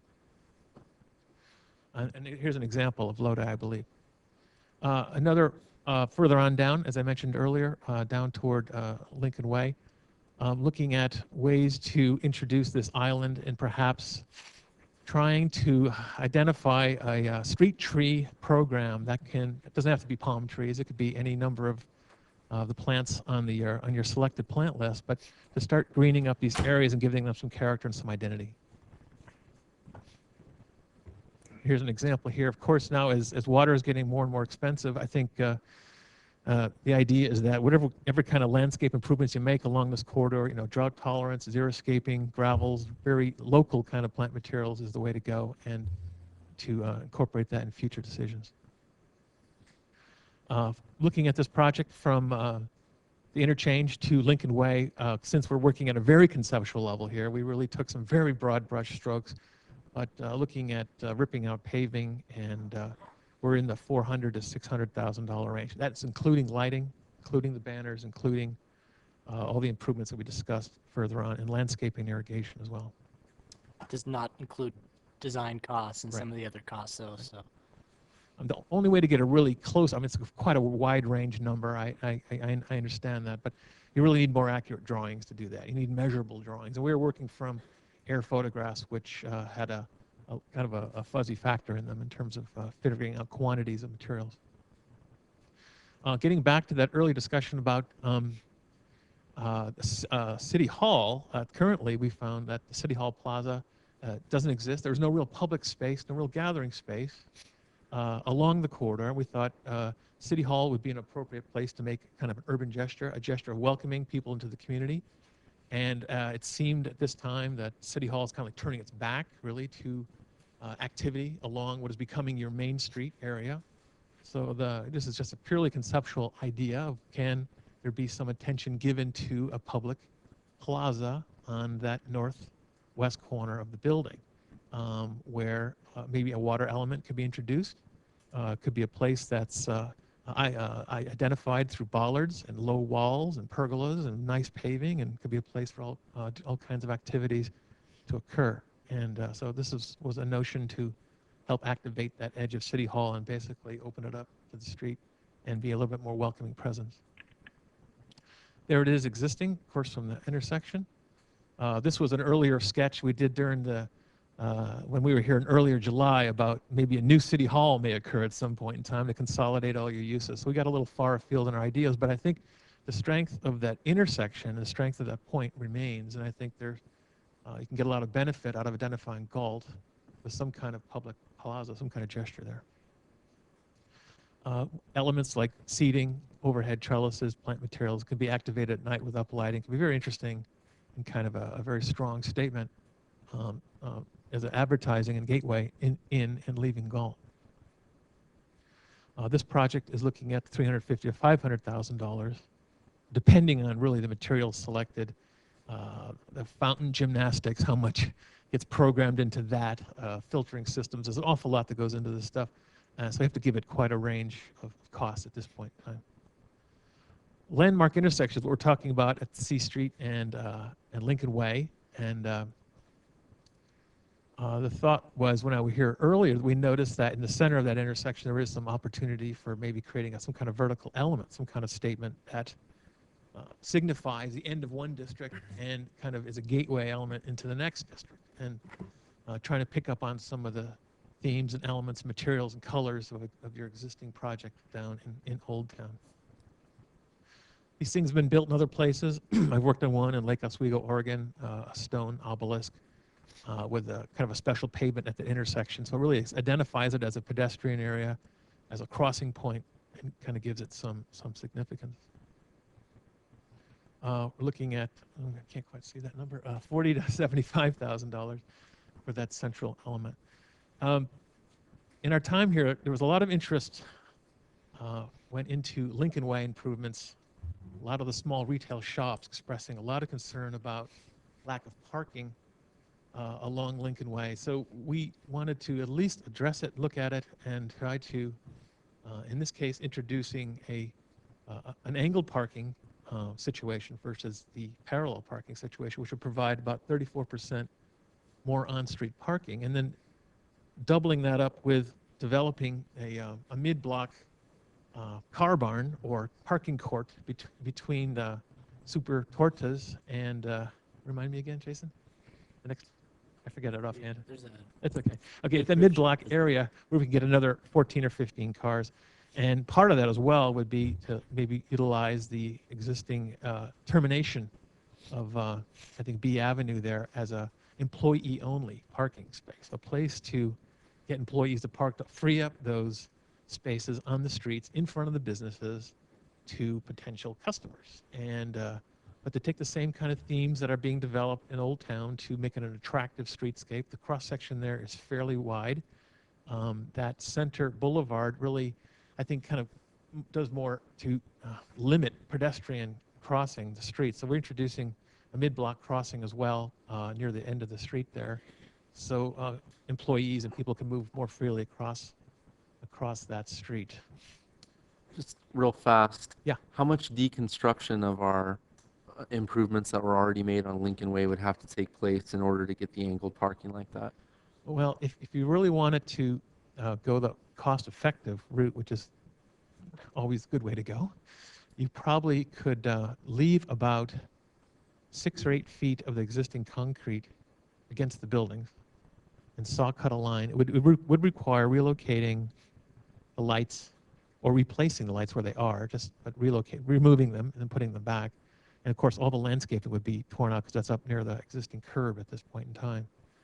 So the street wouldn't be affected, I don't think, except for where we're putting in, new matching bituminous surfacing to match existing, maybe a surface coating. So all these kind of brought into play. So I understand it's kind of a new project. I don't know exactly when it was put in. It's been disastrous. It's been for that disastrous? Downtown district, it really has. We used to have the angled parking like you show right there. I see. But It makes sense. I I mean, guess back then they thought they wanted to go with the parallel to add fancy streetscaping, but I think we have some of the local businesses here and they know it's just been disastrous. no. That's why I'm glad that we're looking at the same level surface, even on the change in texture that you showed on C Street. Yes. Because I would just hate to see us repeat the same mistakes we did on Lincoln Way. This is happening a lot. A lot of places have made a lot of moves. Eugene, Oregon, for a good example, it's a little bigger town, of course, but they put in a pedestrian mall. No pedestrian, no car traffic whatsoever. The downtown just died over 20 years that was in. They've invested had invested a lot of money to rip out that entire pedestrian-only mall. Now automobiles go through it and park, and it's coming back slowly but surely. It shows a lot more investment downtown. So it's not, you try to make it as beautiful as you can, of course, but you want it to function. You want it to function to help create jobs and to help make it easy access for potential shoppers, buyers, and create a street environment as well. So this is what we have today, and this is just a very quick sketch of what that could be, kind of taking the landscaping and expressing those lights, giving those, because right now there's a lot of conflicts with lights and trees and parking and access and just a lot of stuff that makes the one-way access difficult to get around. So this would open up flow and angled parking and open up the curb to the right here, cutting into the new parking barn, farmer's market potential or special market area. Rather than just pave it, maybe you want to put nice pavers in there as well and give it some nice treatment so that can really double duty as a parking lot. And when it's not a parking lot, it's a specialty market or a sidewalk sale opportunity, something that can do dual service. We're looking at that $25,000 to $400,000 for that, and really depending on how much gets torn out, how much has to be relocated, which would need further drawings to figure that out. 6th Street transition, we're looking at sidewalks that aren't completed, sidewalks that are undersized, no ADA ramps in critical locations, just basically a left fragment from the old town. And wouldn't it be good to start thinking about tying those couple blocks? This is kind of a photoshopped image of extending the same themed elements of the curved walls, the landscaping, the crepe myrtles, and the kind of bollard corner treatments into these 2 corners that are now not currently part of the project. This is kind of a low-hanging fruit in terms of numbers, we think, and probably not high on the priority list, but certainly something that should be considered in the future toward prioritization. Try to tie these 2 areas together. We also looked at Palm Park, and this is a diagram showing a good size expansion of the park to kind of coincide, though, with future things that are going on with the city now. You got some really good projects happening. The Spons building facade renovation is going to be happening pretty soon. That's really going to activate that whole edge of the Spons building, which is going to be a fantastic move. And then just south of that, the senior housing project is going to be an incredible mixed-use opportunity there to activate this part of 4th Street. So the thought is, we were very impressed with just the green and the palm trees. Just those 2 elements alone are wonderful. But to take those elements and extend them to where these new building improvements are also occurring would be a really nice way to start really expanding the opportunities for more events, a much larger farmers market, music events. Gosh, you can do all kinds of things in the summertime with movies in the park, antique car shows, but carrying through the themes of the lawn and the palm trees. And of course, we're adding in a couple ideas for gazebo locations, and perhaps even a real kind of a nice garden that can happen up by the senior housing project. So on the right is the existing condition. On the left is what a conjectural idea of what more green and more trees down through that Palm Park or UP right away, I guess, could start doing. It's just an idea of a gazebo opportunity through there. And this is a little bit larger, but this is a very nice rose garden in Portland, almost the same size of that space in front of the senior housing. And this attracts people from all over to come into that kind of specialty garden area. Real pleasant spot for all kinds of activities. This, of course, is a little bit larger project, requiring quite a bit of coordination with UP as well, and but can really make a huge difference in providing a great place for gathering, 4th of July, places like that as well. We also looked at, in kind of the transition zone, some of the things that might be deterring from the aesthetic or the quality of this place, uses. So we looked at some of the existing buildings, just as very quick studies of what happens if we, kind of change the window placements, make them larger, maybe the garage door windows, or doing things with special lighting, the banners, the lights, getting the parking in front to activate that edge, and just from that simple sketch to something like this is a possible facade program. Because we have an excellent facade program here. It'd be incredible to really start looking at some of those sites in transition and encouraging those building owners to see what can be done with the kind of grants you guys have available. Again, this is a residence, I believe, currently, but really begging to be some kind of commercial or office or some kind of retail space along this linkage point between 6th and Lincoln Way, where just some simple gestures, color, windows, clerestory windows, planting, landscaping can help activate that building. We also looked at basically what we thought might be the priority projects due primarily to the Galt, Central Galt interchange coming down the pike. Maybe C Street could be it's really your decision to make, might be your first thought. The second might be the Plaza, Palm Park, the 6th Street transition, the landmark feature, and Lincoln Way. But really, we just wanted to give some form to some of these places for your discussion, for your consideration, and fiscal planning as you move forward with some of your downtown projects.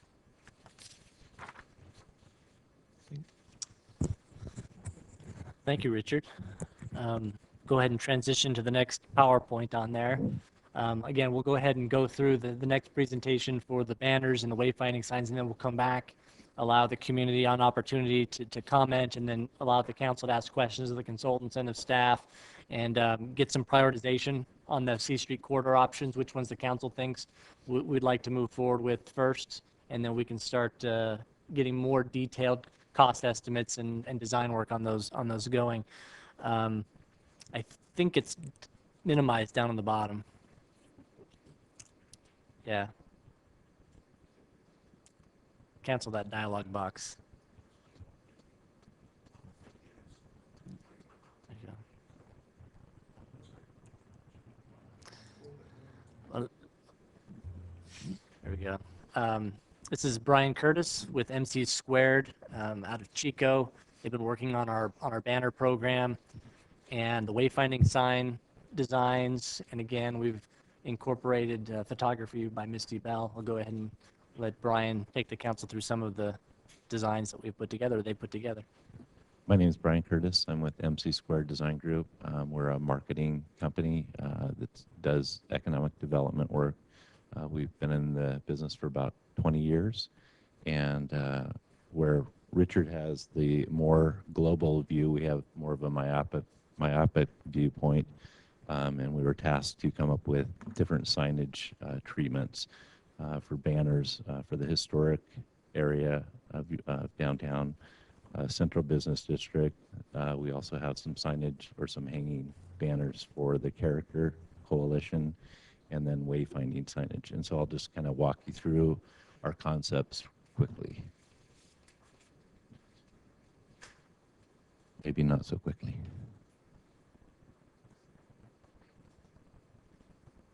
So for the Central Business District banners, we have our task was basically to let the viewers know where they were in the different areas and focus on nice photography that was generated from people in your area. This one kind of focuses on the market.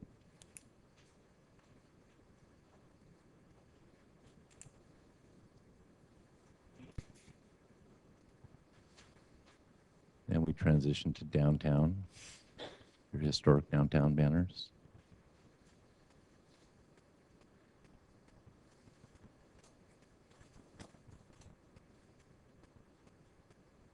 And some of the key elements here, the focus was on some of the buildings that are focal points in the historic downtown.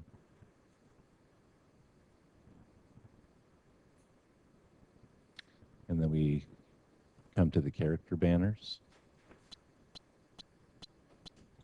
Give the council a little bit of background on this. We had MC Squared put together the design concepts for the Old Town and the Central Business District, and several months ago the Character Coalition came forward and talked about doing some character banners. We thought it would be appropriate to use the concepts that they put together and see about incorporating some of their thoughts into these design options. So what you see is kind of I think the five the traits that the community said were important, and what the Character Coalition plans on doing is getting business sponsors on these signs to be able to purchase them and put them up. And we thought if they're going to do that, then it'd be nice to have something pre-designed, so when they're going out trying to sell those spaces, they've got something to show the community. And the pictures we have up here right now are kind of stock pictures that they could be interchanged, but we thought it was nice to have some pictures of individuals that are doing things, because it talks about individual traits of people instead of places. So but certainly the coalition may select alternative photos if they so desire. And something that we've done in other cities too is we engage the city to start a photo contest. And so the local photographers can get involved. Maybe you set up the themes for those photos, and then you can use them on banners and other marketing materials within your city. This wasn't part of your original proposal, though. You just did this kind of... We did this because we like you. That's, I appreciate that.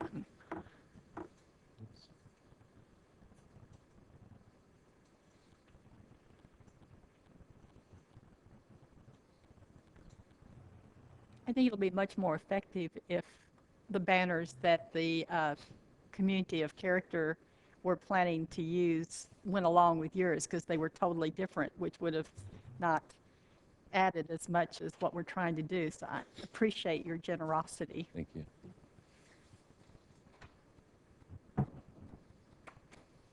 And then finally, we come to the different wayfinding signages. Some of the signage in the local area, it's kind of hard to see the directional, excuse me, just the way that they're proposed or they work right now. You really can't tell what you're looking for. And so we came up with a system that I think works pretty well.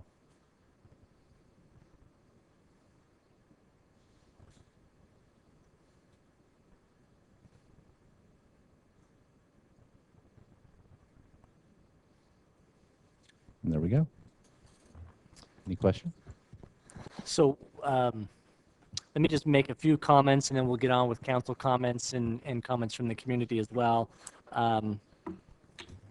First of all, the central interchange lights that Greg had in his presentation, as if you noticed when Richard was going through his design on C Street, the lights that were selected along the C Street corridor from Lincoln Way up to the interchange were similar to what is along Lincoln Way right now. What we want to do is kind of have two unique business districts, the Old Town with its unique lights and improvements there, and then Lincoln and C Street kind of all tied together. So what we've done is extend, what we recommended anyways, is extending the Lincoln Way lights up along C Street, up and then over the central interchange. So that's the recommendation. I believe also in Greg's report, there was some, at least recognition of the option of solar-powered lights. Staff's recommendation is not to pursue that, simply for two reasons. One is cost, and two is aesthetics. If you have to locate the solar panels on top of the light, obviously it detracts from that. And if you locate central solar devices that are then fed to each of the lights, it adds significantly to the cost, and there's other complications associated with that. So that's the recommendation. We'd just be looking for some direction from council with the selection of the lights. If the council agrees with that, then they can give direction to the Public Works Department, and they can move forward with that. What we're looking for tonight from council is approval of the banners and the wayfinding signs. If we get that approval, Brian is going to go ahead and get the banners ordered. We can get those ordered. I don't know what the delivery time is probably on those, but we can get those probably done pretty quickly, about 2 weeks. So we can get those in and then work through the Public Works Department to get the wayfinding signs ordered and installed. So both of those, we've got the money in the budget for those. Those can happen pretty quickly. The other part of it is the design concepts for Central Galt. We'd like the council to put forward some kind of prioritization, which ones you think are most important. Keep in mind, however, that those projects are most likely to be funded through the redevelopment agency, which has some, as you know, some difficulties right now through problems with the CSD and litigation that's ongoing. However, as soon as we get past that, then we would have sufficient funds to go ahead and commence on some of those projects that are identified. We thought it would at least be helpful to help prioritize that now. That way we're ready to go as soon as we have the funds available to do that. Having said that, we'll go ahead and turn it over to the council for any questions of myself or our consultants, or if the council wants to open it up to the community, you can certainly do that as well. I'm just wondering, is it possible, now that we have an Olympian in our community, that we could tie that into our character counts banners? I think that would be an excellent way, because now that we're on the map, somebody actually might find out where we're at. It'd be nice for them to, people to be able to come into the community and see that we've got somebody who's exceptional and that character does count. Another question I have on the vertical element we had talked about on C Street. I have some concerns about that, and I don't know what the history is with other communities, but I have some concerns because of the design or the shape of it. If it's going to be an issue for people hitting it, or if we're going to find kids using it to be doing like donuts like we have on the other side of town. I have some concerns about that. Is it possible with that type of design to expand the base out? Is there enough space there, I would think, to expand that base out a little bit, almost like a roundabout? Is this the intersection point at Yeah, Lincoln? yeah, Okay. C Street. Well, I think the concept is definitely just one of many solutions. Whether or not that can work with all the needed turning radiuses or all the different vehicles in town needs a very close engineering review on that. And but you know, I can't answer that at this time. All I have to say is that it's been done in other places, certainly. And I'm not saying that particular form is the right way to go, or that particular size Right. is the right way to go. But I think it lends some interest to that intersection. But it have to work strictly from emergency vehicles, fire trucks. Right. It all has to work from civil engineering. Okay. I think the concept on that is having some kind of landmark at that intersection, whether it's in the middle, whether we do some kind of archway, whether we do something else. Those would all be evaluated if we move forward with that as an option. Doesn't necessarily mean we're going to have an obelisk. That was the concept that they came up with. It's just certainly a good one, but there's, like Richard said, there's probably 5 or 6 different ways we could approach that. The concept is just have some entryway that transitions from Central Galt down into Old Town and draws people attention in that direction. So we could accomplish that in a number of different ways. I have always liked the idea of the arch. That's something I've always liked, and I think we should still look at it. Your signage, I'm fine with that. That looks good, and I think it's important that people know where they're going. And I think you did a nice job of your presentation, and I thank you for that. Councilwoman Payne?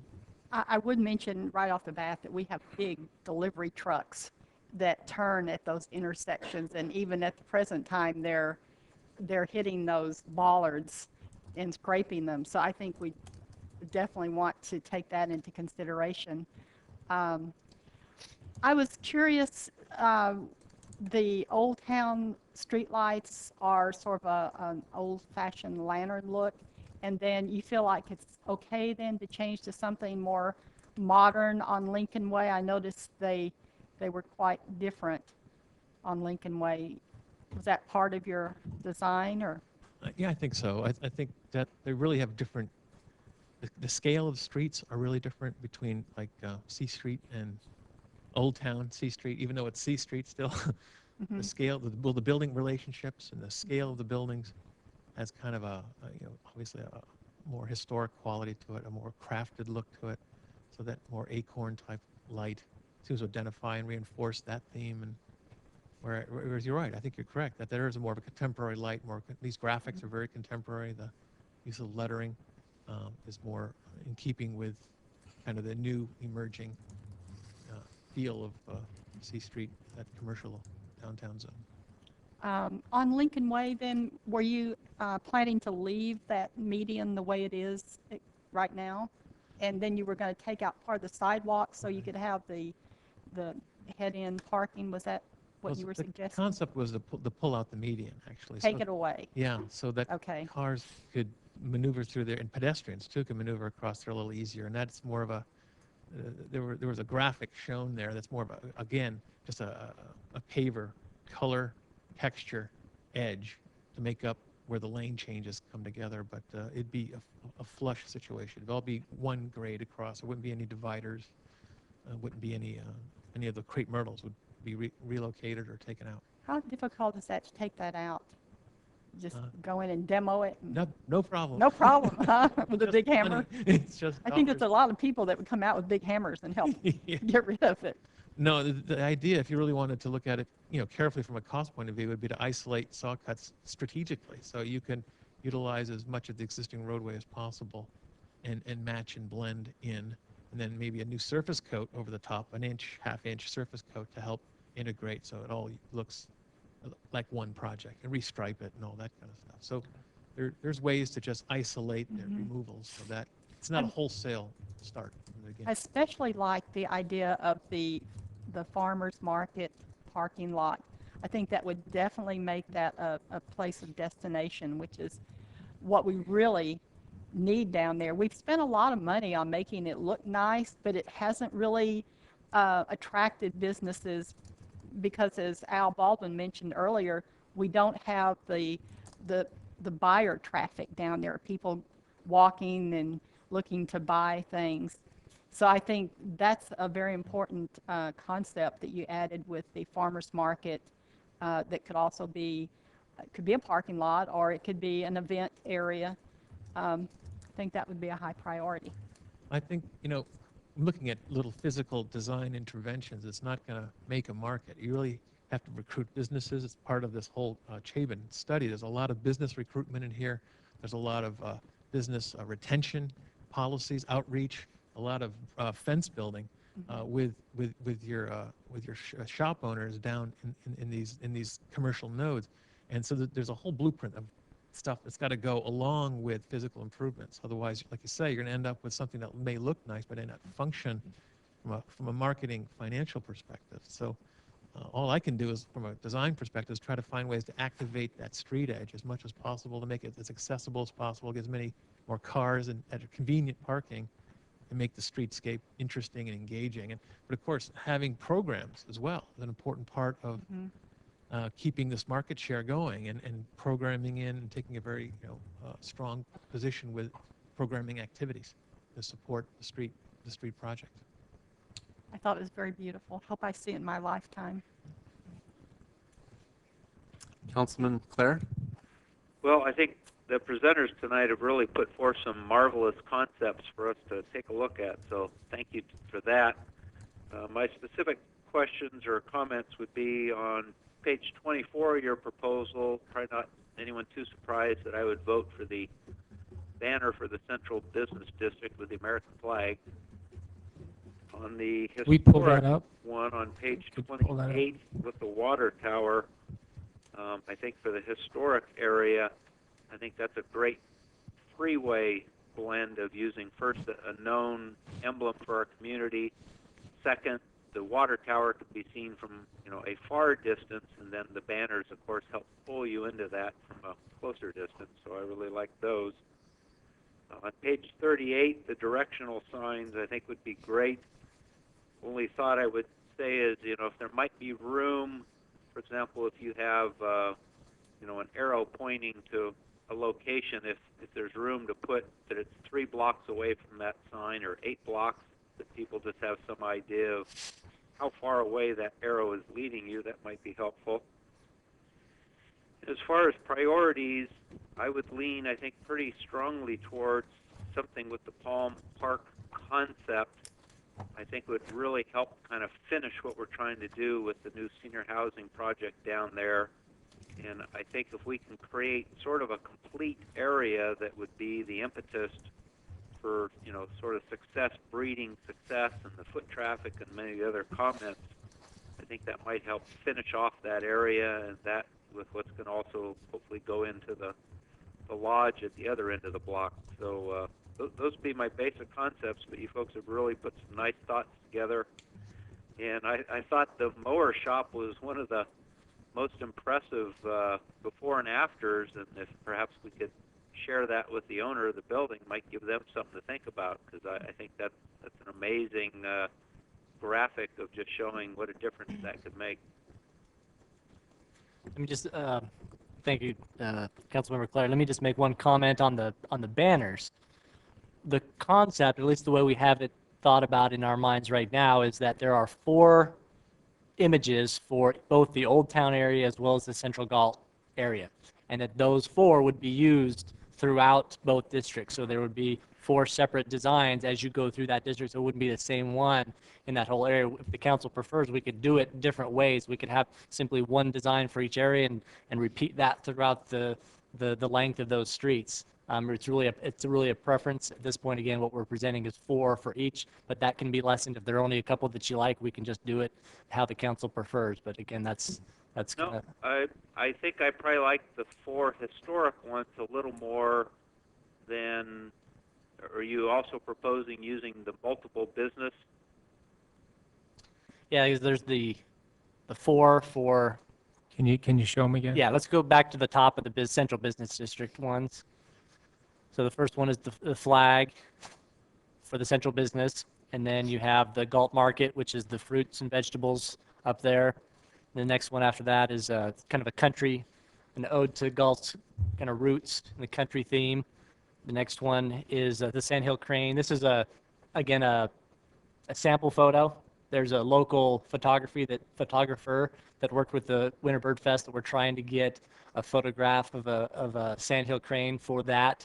And and hopefully that'll work out. If not, we have some other options. So the thought was to emphasize some of the important features in the Galt, some of the things that we're known for, which one of those is the bird. And those would be the 4 for the central business district. We going into the historic Old Town, we have the water tower, the Spawns building down there with the clock tower, the Ray House Museum, and then the church. Those are the I guess, Yeah, 8. My comment would be that I think I'm more comfortable with the 4 historic ones. And no offense to Misty, she does fantastic photography, but for the business image, I don't see the strength of the Sandhill crane for what we're trying to convey there, or really too much the sort of windmill look. But you like would- the, I you would you lean- like the flag? Pardon me? The I would flag? go with the farmer's market concept, with some of those near where that'll be located, and I obviously really like the flag concept, so those would be my thoughts. I like the flag concept too, Daryl, but my only problem with the picture that we have here is that it actually looks like that building is one of our old town buildings. Can you go back up to that? And I can just picture a lot of people in the community looking at that sign. Which with- one? It's in the central business. It's the one with the American flag. Correct me if I'm wrong, but that's Lucille's building in It the Old is. Town District. It is. I mean, I could spot it pretty quickly. I bet there's a lot of other people that could spot it too. So maybe we could do a different photo with the American flag with some other building in our central district. Because I think you look at that and it says Old Town with the picture, but it says Central Business District with the wording. So You can do that. Is that it, Daryl? Yes, thank you. Yeah, I agree with Daryl on the signage. I really like the Central Business District signs and the Old Town signs, but I really don't think the character count signs really work at all when I look at these. So I don't know how those would fit into this concept at all. Maybe you could explain it to me. The character coalition signs, is that what you asked? Yeah, how would that fit into this concept? You know what, it was a separate part of this this whole process. Just kind of and- showing it to us. Yeah, and I'm not exactly sure where they were going, but Well- I'm sorry, they were supposed to be sponsored by different businesses in the area, and so we were tasked just to come up with a look for them. There's a couple different ways that you can do it. You could do it, because even with these would be the standard banners that we would have up.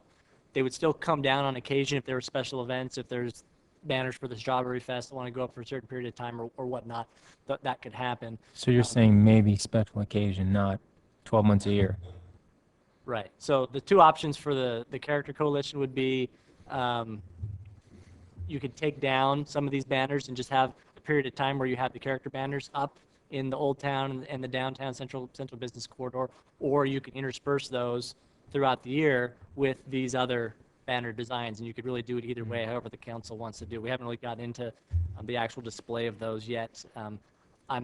These banners are going to be ready to go because we have the funding to do that. The character coalition will follow at some point in the future once they get the sponsorships and everything else.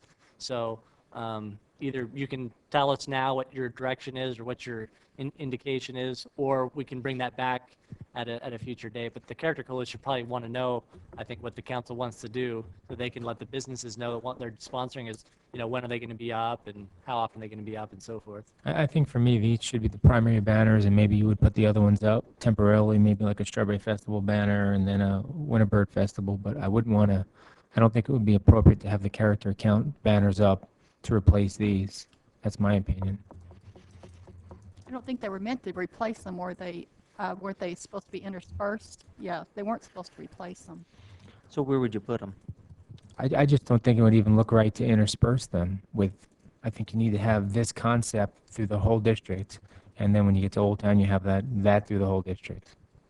And then on occasion, at certain times of the year, you could take them down and just put up all the Seems reasonable. different, again, there's different ways that you can do it, and it's entirely a preference of the council.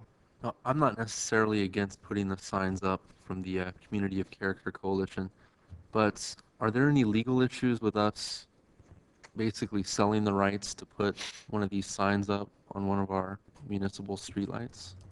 City Attorney?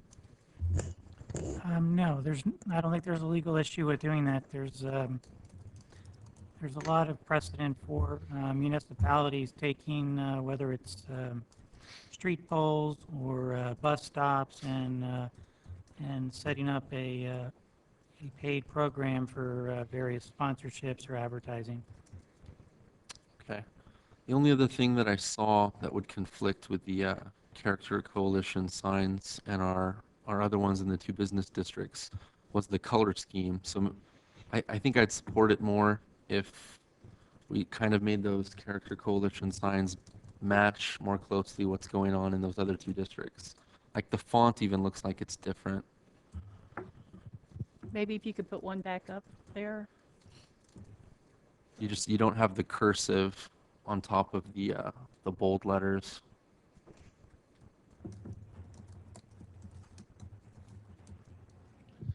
Yeah, I think Just part of the doesn't seem like focus, they mesh quite well. I think it was an intentional design concept to be a little bit different than the other banners so that they weren't confusing to viewers. But, So but if you put these up, how does that, I know the concept you're trying to promote, but how does that help your businesses in that area to have these character counts in this area versus other parts of the city? Well, The banners in general are just to improve the image of really that whole corridor. They're not necessarily to, get more customers to the businesses there. They're to improve the whole appearance of that stretch. So to the extent that you have attractive banners, regardless of what they say, it helps to improve those areas. And we thought it was important to at least have the name of the district so that we could start to identify better the Old Town area as well as the Central District area. So Those banners, if not putting them in the business district, and I hear what Tim is saying, and then that does make sense. But the character count banners, I mean, is it, because we say we are a community of character, is that a concept that could be used closer to the Civic Center here? Is that something where the banners would be more practical? I mean, is that something we could, if we don't put them down in the business or the Old Town, is that idea something practical that we could use in this area where, as people are entering the community, that they would see that first? Is that it is practical? in the future. Right now, we don't have street lights on much of C Street up until Right. you get to Lincoln Way. So in the future, when we extend some of those improvements up along the interchange and so forth, that could certainly, do that. I think he's also mentioning, you mean like Twin Cities and other districts throughout Yeah. Galt, all over Galt. Yeah, as we expand the idea out, the concept as well, yeah. Again, the same thing. We don't have any street lights or banner locations anywhere other than right now, Old Town and Lincoln Way. Doesn't say that we're not going to expand that in the future, but Right. for the time being, those are the only locations that we have. the thing that I would like to point out with this character counts is it's meant to be a community effort. And if you just look at this by itself, it doesn't make a lot of sense. But when you realize that the schools, the businesses, the whole community is focusing on this community of character, then it makes more sense. And one of the things that you had mentioned was our someone here, I think it was you, was our Olympic star. You could have her picture on one of those.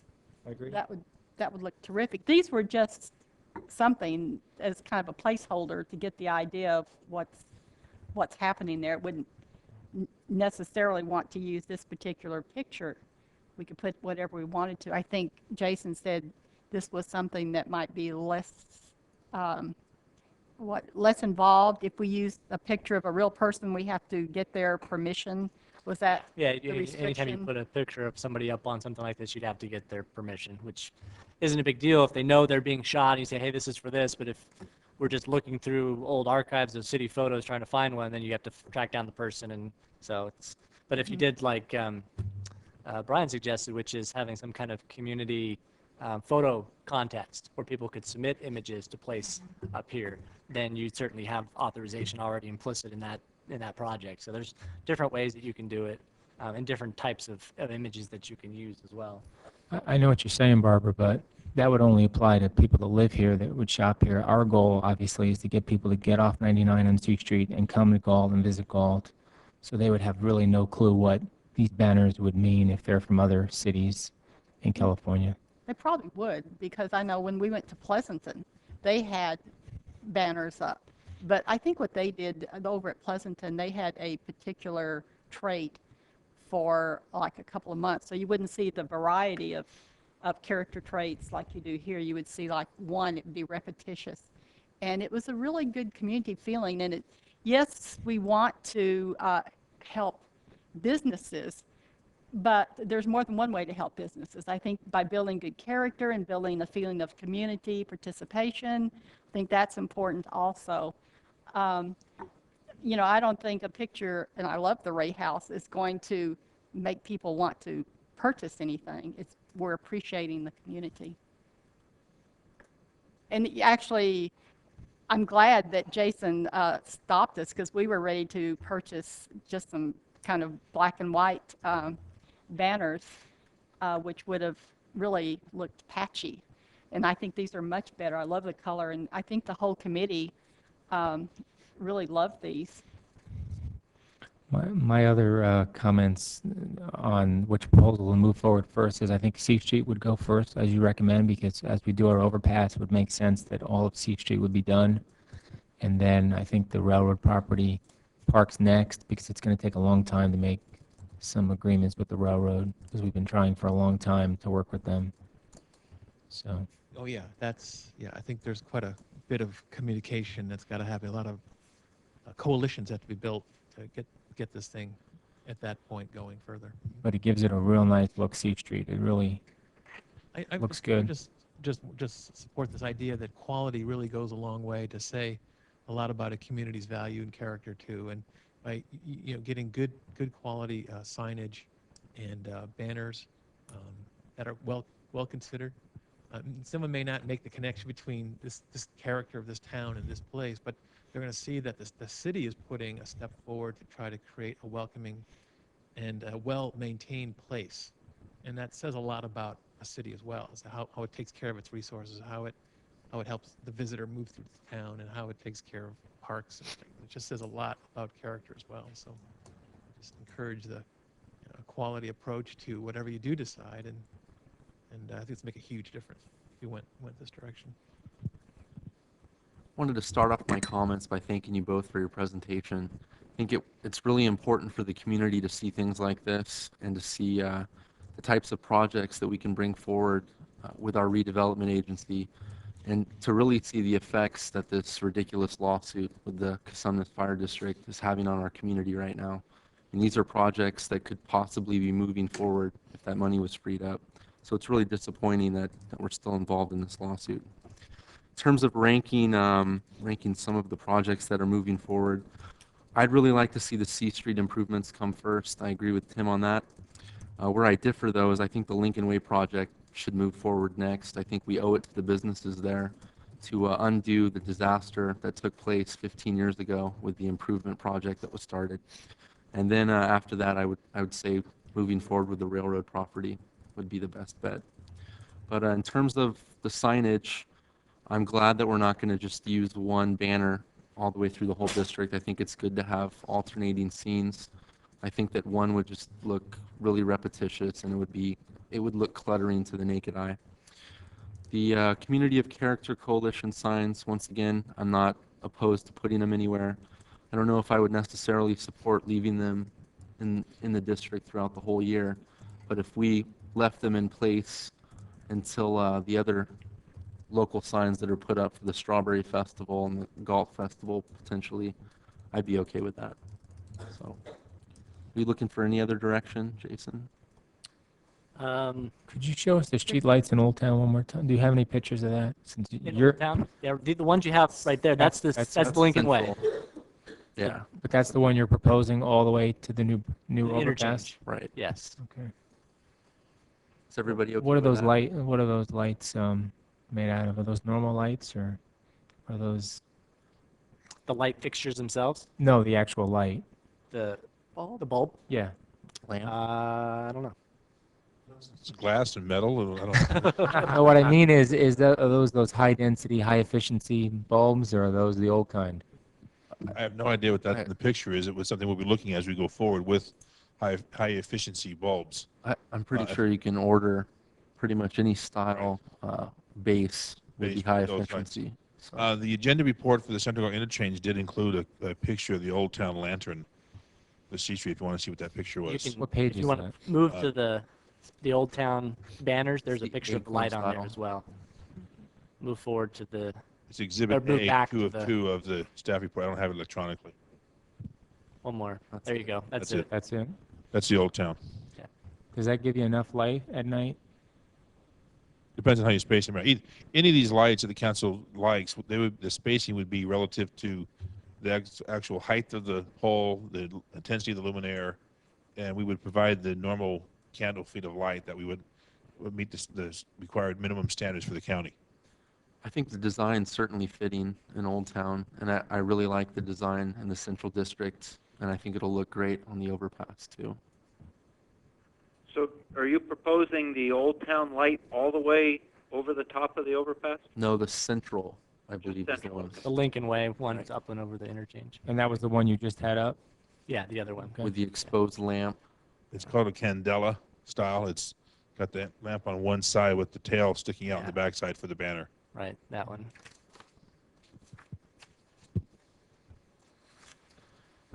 Is everybody okay with those light designs, or are there any comments? I'm okay. Yeah, we're okay with those. Just a couple more things. Is everybody okay with? 'Cause I've heard differing opinions on the banners for the Central Galt and the Old Town. Are we going to move forward with the 4 that we have proposed for those? Do we want to eliminate any? We can certainly. I think I heard from a couple council members about the flag. That we can get a different flag picture if there's some concern about confusion. I know Councilmember Claire also mentioned some concern about some of the Central District about the bird and the windmill one. I don't know how the rest of the council felt about those. I really don't think they're fitting either. I think Daryl hit the nail on the head there. I think the windmill and the sandhill crane just, it doesn't speak to what we're trying to get across, which is that you're in the Central Business District. So I would agree with that. Well, then how do these pictures fit into that district? which ones? These, Character count. right here. These are just sample photos. But what photos would you use then? We don't know yet. That's what we've talked about, doing a photo contest or something like that in the community. If the council wants, before the character banners are put up or finalized, we can have that group bring back those banners back to the council before they move forward with actually putting them out. Yeah, I think that's a good idea. Does the council have any recommendations about, so we have 2, I think the council agrees on, the flag and the market one. And then there's Do we 2 have that, any comments from the public on maybe some ideas for pictures? Anyone that would like to speak?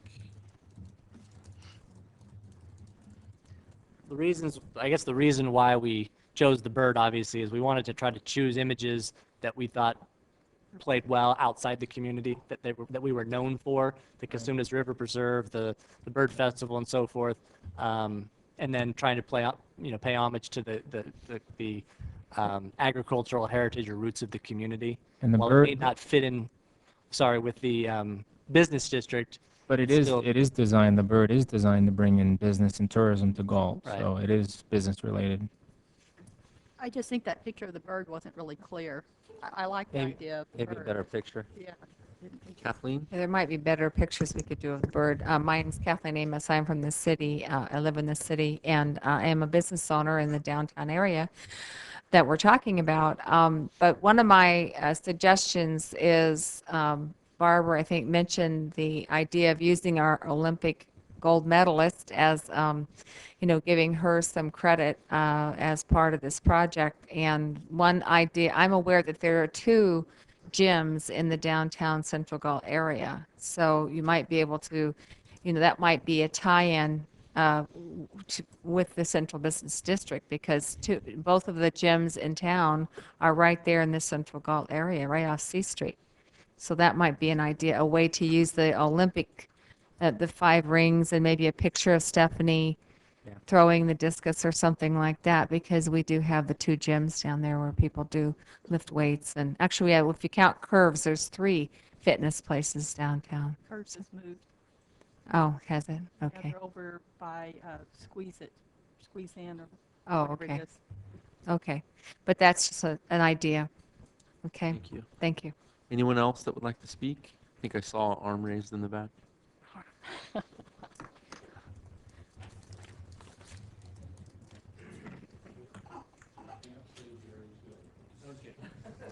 Yeah, my name's Gary Tuttle. I live outside the city limits, and I do have a business there in town. What's the business called again, Gary? Gary's Country Deli. Oh, there we go. Okay. The thing I wanted to mention, my wife suggested that you have the American flag on the city hall for the picture, and also for the character traits. My understanding, Barbara probably could tell you better, but when we went to the meeting, they wanted to have 1 character trait each month. And so they probably just want to put 1 up each month to go along with all the businesses. And Not all of them, then. yeah, the businesses would be doing the same thing and stuff. So that's all I wanted to say. Thank you. Thank you, Mr. Tuttle. Anyone else? Any further comments by council? Oh, you got somebody else I think wants to talk? Oh, I'm sorry.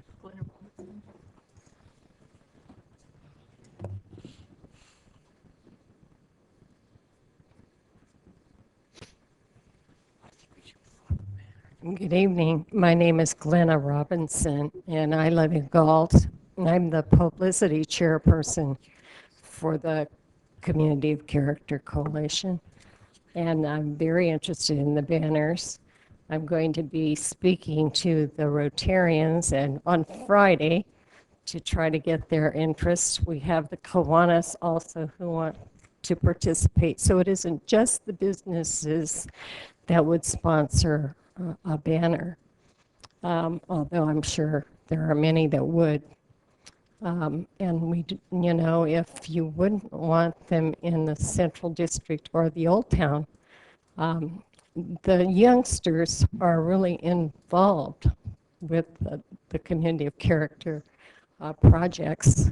So, of course, we have the high school on Lincoln, and you know, we could put them up and down Lincoln very well. I think what I was saying, what Don mentioned, it might be nice to have them all over town, not just in one specific area. I think Yeah. I like that better too. But if we're going to have sponsors that are going to pay money to have their name up there to participate, you know, I think they're going to want them up there. They're not going to want them up there for a week or 2. I mean, you know, I think we'll want them up there so that they can have the recognition to be participating with the program. I'd like to see them stay up if we get them up. Well, the other speaker mentioned 1 month at a time, each one. Are you saying longer than that? Well, for instance, right now it's July and August was Pride in Community. We take 1 character trait and focus on it for 2 months. We started with integrity and then honesty. In January, February, we took integrity and focused on that. And I do write a column in the newspaper to try to help identify what these traits mean to us and how we use them, featuring different people for respect, for instance, in the community who have built respect in the business community. And so just to try to identify what we're talking about, we're still just kind of launching the program. And so I think when we get a little more comfortable, but the youth are already way ahead of us. And they're working on community services all through the schools. And the Youth Coalition is part of us too. So, it's just a wonderful community spirit that I like to see. If you take one trait right now, pride in community, and had it up there, um, But are we then talking take about? it down, and then next time would be responsibility, which would start in September, October, and switch them, or just put them all out there. But I guess I'm confused. Are we talking about one banner, or are we talking about banners with that on it for all of downtown and Old Town? Because if we're saying that in 2 months at a time, then why are we buying all these other banners if we're not going to have anywhere to put them? I don't think the intent is to replace these.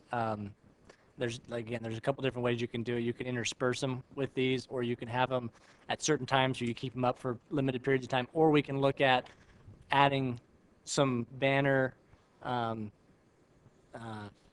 arms to some street lights in other parts of town. So in other words, along Twin Cities, if we've got some of those, they're not going to be the decorative lights, but if you've got some of the big,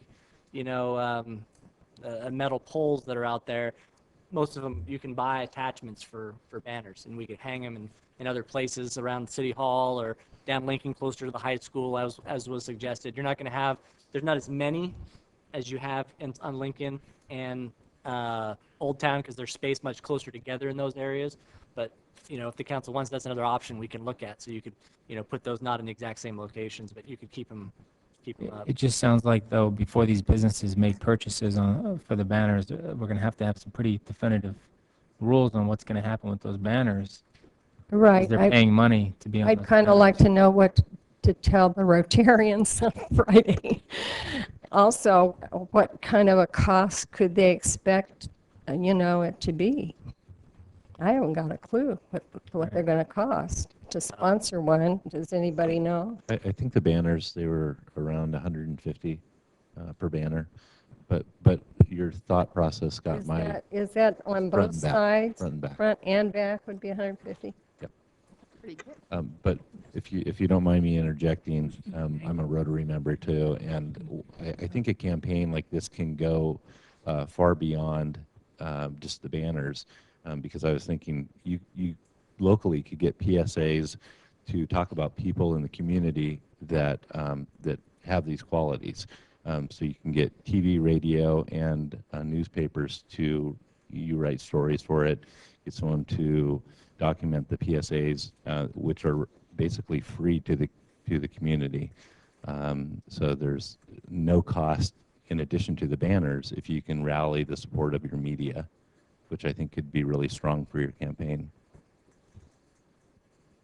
We've been working on it. How many streetlights do we have now that you can put banners on? Don't we have like 24 or There's about something? 37. How many? 37. That's a lot to put banners on. So I don't think having the location or having a street light to hang them on is the problem. I think with 37 poles, it's a lot of banners we could put up. I think there's room for everything. But we're not really sure how many of these banners we're talking about. I haven't really heard. Are we talking about 20 of the honesty, 10 of the honesty, 5? That's what I mean. Yeah, and I think we were kind of trying to work with the city and with Jason as to how many we could put up. I think we talked about interspersing the community of character banners with all the others that were up there. But, I can't answer that because we want to be compatible with what the city wants. So how many are we purchasing of the others? Well, depends on originally we were planning on purchasing enough for all of them, 37. 37? Yeah. So, and I can't remember how it's broken out between Old Town and the Central Business District or Lincoln Way, but that's the total amount. Well, we're going to be adding streetlights in the Old Town area once the Galt place goes up and once the IOOF building is completed with the new street improvements. So I don't think we're going to hurt ourselves by purchasing a little extra. So if you bought the full 37 and we still let the Community of Character Coalition purchase whatever they're planning on purchasing, I think we'll still be okay. Yeah. I don't think we should plan around what they're doing and just not purchase a specific amount. Well, that's what I wanted to do, and especially since it may take them 6 months before they've got all the sponsorships and everything else and purchase the banners, so we could get ours up and ready to go, and then once they're ready, then we can, intersperse some of those with the ones that we already have up. Okay. Sounds good. Okay, thank you. Thank you. Would anyone else like to speak? Yes, I would. Go ahead. Just point of clarification, does the council have a preference as to color? Right now, I believe the ones in the Old Town are cobalt blue. I believe the ones on Lincoln are actually black. What do the experts suggest? Do they need to be the same color, or since they're not even matching anyway, could they be different colors? In your opinion, would that be okay? I think the different areas can be different. I think consistency within each area, though, they're all in central business district, they're going to be black, as well as black. The ones that are in the historic downtown, those are the ones that are actually very nice, that area. So keeping it consistent from area to area, that works. So it could be two different colors depending on the area. The Old Town could stay with the blue, but then when you get into the downtown area, are you saying they could be black, or are you saying they should be blue? Excuse me, can you use the mic?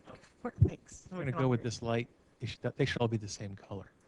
And if it's different from what's existing in Old Town, that's okay. But You're if you saying need- they should be the same design and color of what we have now? Yeah. Yeah. What usually fares better? Is it brighter colors? You know what I mean, saying like yellow or with a good background, or is it more of a neutral color that usually fares well? I mean, what really do people tend to get? What catches their eye more so, and would blend in better, like in Old Town versus like if you're talking about the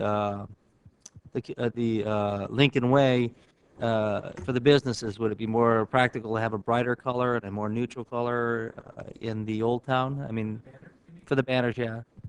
Well, we kind of discussed that with Jason early on, and we came up with this color scheme after going through a review of several colors.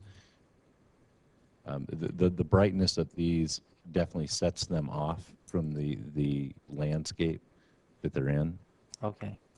So What color is this? It's kind of a gold color. I'm colorblind. That's why I was asking. sorry. I'm sorry. I couldn't tell you what color it is. Any other comments by council? All right. Got Um, all the direction you need, Jason? Yeah, just. I've got one more. Just Right. clarification as to solar. Staff's recommendation is that due to the extra cost and the difficulties of installing the solar within the freeway right-of-way, that we forego installation of solar for this project. Though we know council has an interest in solar energy. I'm okay with that. I'm okay with it. And from what I understand and how I read it was that because of the cost, if we'd had more demand of energy in the area, it would be more practical to go with solar versus because the demand is not as large that it isn't practical, it wouldn't be cost effective. Is that correct assessment? That's correct. Plus, as far as any lights within the state right-of-way, you cannot put the solar panels in the state right-of-way. They have to be put somewhere else, and then wires run. And it also detracts from the aesthetic appeal of a light to then mount the 10-square-foot solar screen and a battery on top of the light pole. And for the amount of wattage you would need, you'd also need a larger panels, Yeah, a correct? 50-square-foot panel, yes. Yeah, so it wouldn't be practical to have it. I just want to encourage that. I think you should look at LED lighting systems for the future, that they get up to 10 times the longevity of current available light sources, either metal halide or sodium vapor, but they get 10 times they cost a little bit more initially, but they have a very long lifespan. So an LED technology is getting better and better every year, and if this is a future project, probably should just keep in touch with what the latest technology is on LED lights. It's happening just about everywhere else. Okay, as well. That's a good point. I don't want to ask the same question again, but I'm going to. You seem to eliminate 2 of the central business banners. I don't want to delay this project any longer than we need to.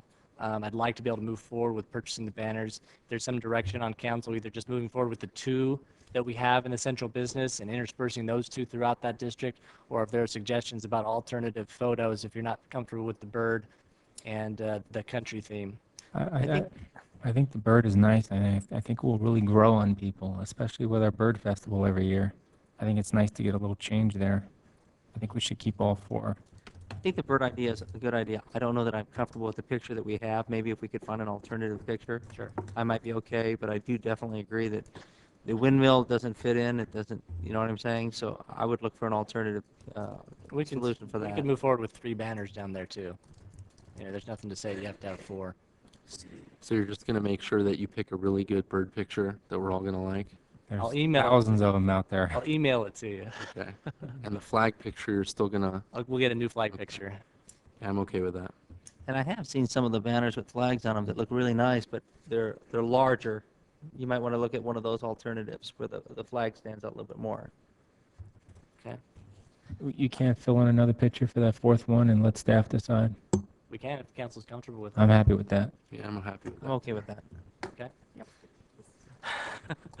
And then we got direction from 3 of the council members on preference on those central Galt. I didn't hear from Vice Mayor Haynes and Councilmember Payne on the Palm Park, the C Street, the Lincoln Way, those improvements. What your preference would be on moving forward with one of those projects? Well, what I think is important, or at least my thoughts are such as that, and I think Andrew had touched on it, that parking spaces, I think parking needs that needs to be resolved.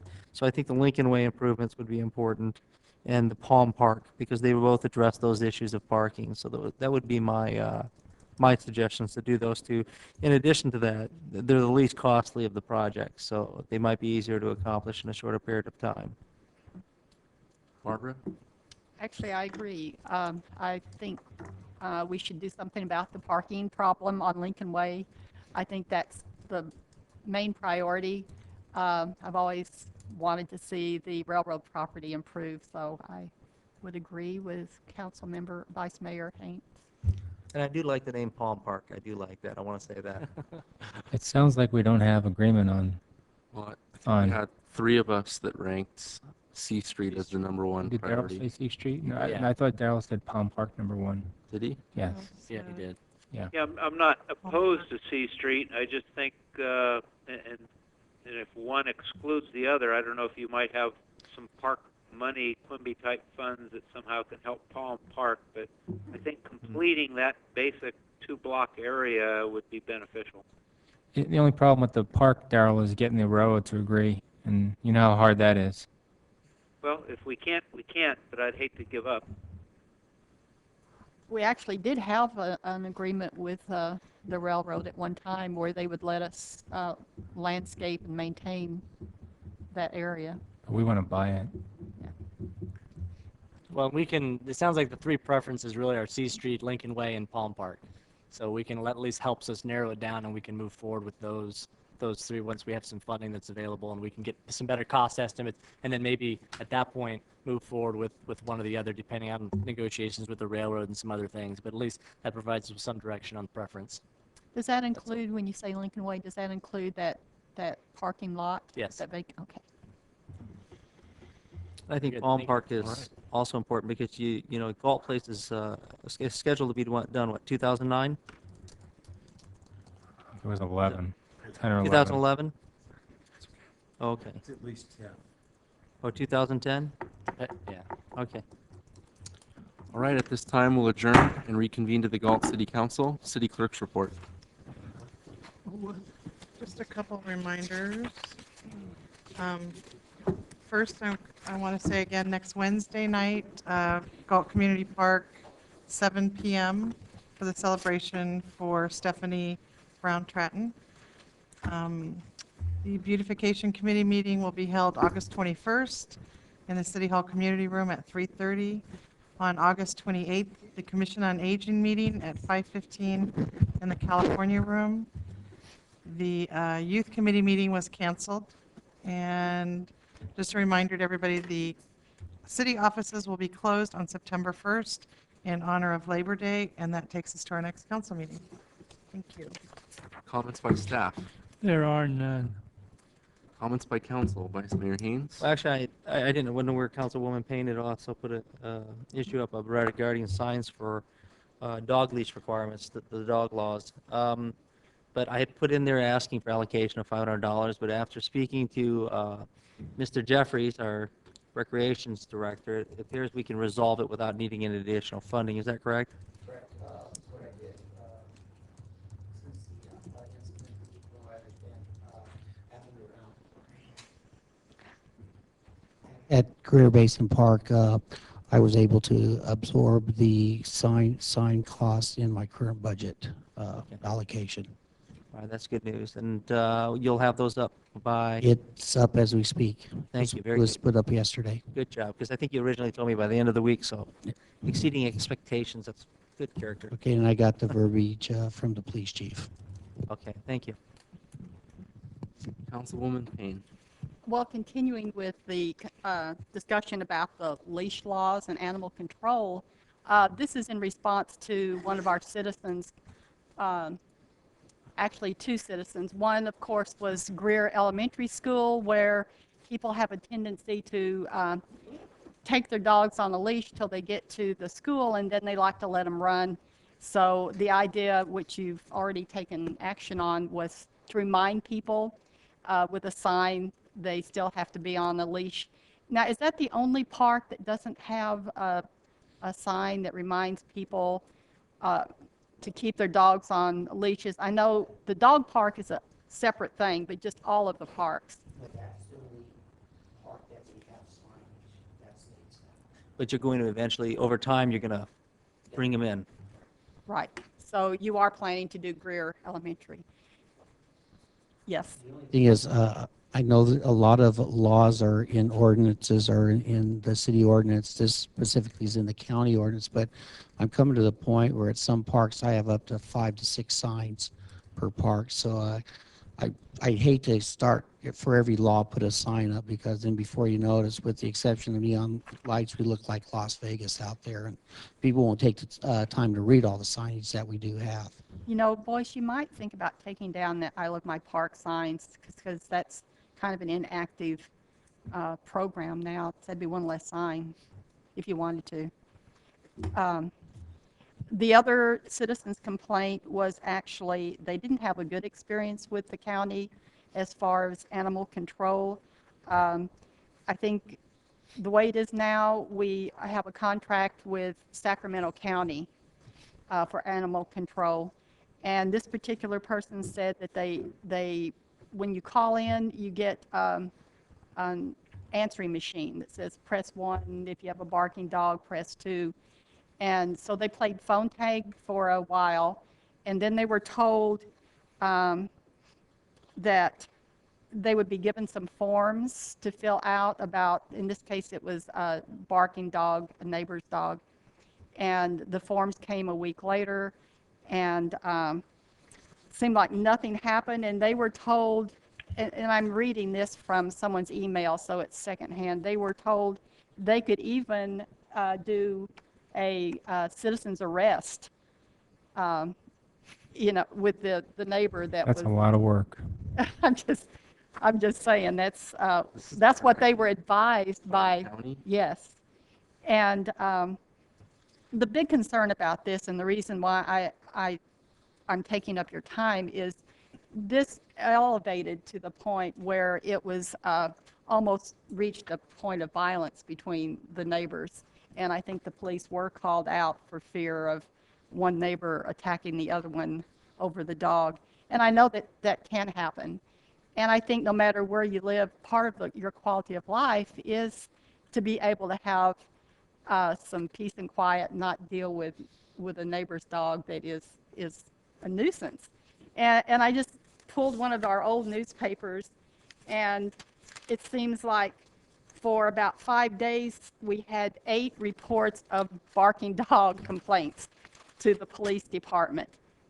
So I know we can't afford to have our own animal control in Galt. We're getting maybe the best service we can get from the county. I don't know, maybe we should look into it, see if it could be improved.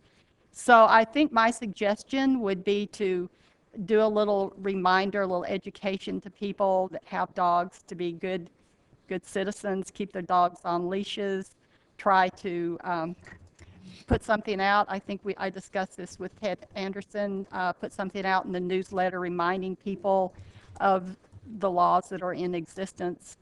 I think most people that have pets have good hearts and they want to be good citizens, and they just need to be reminded.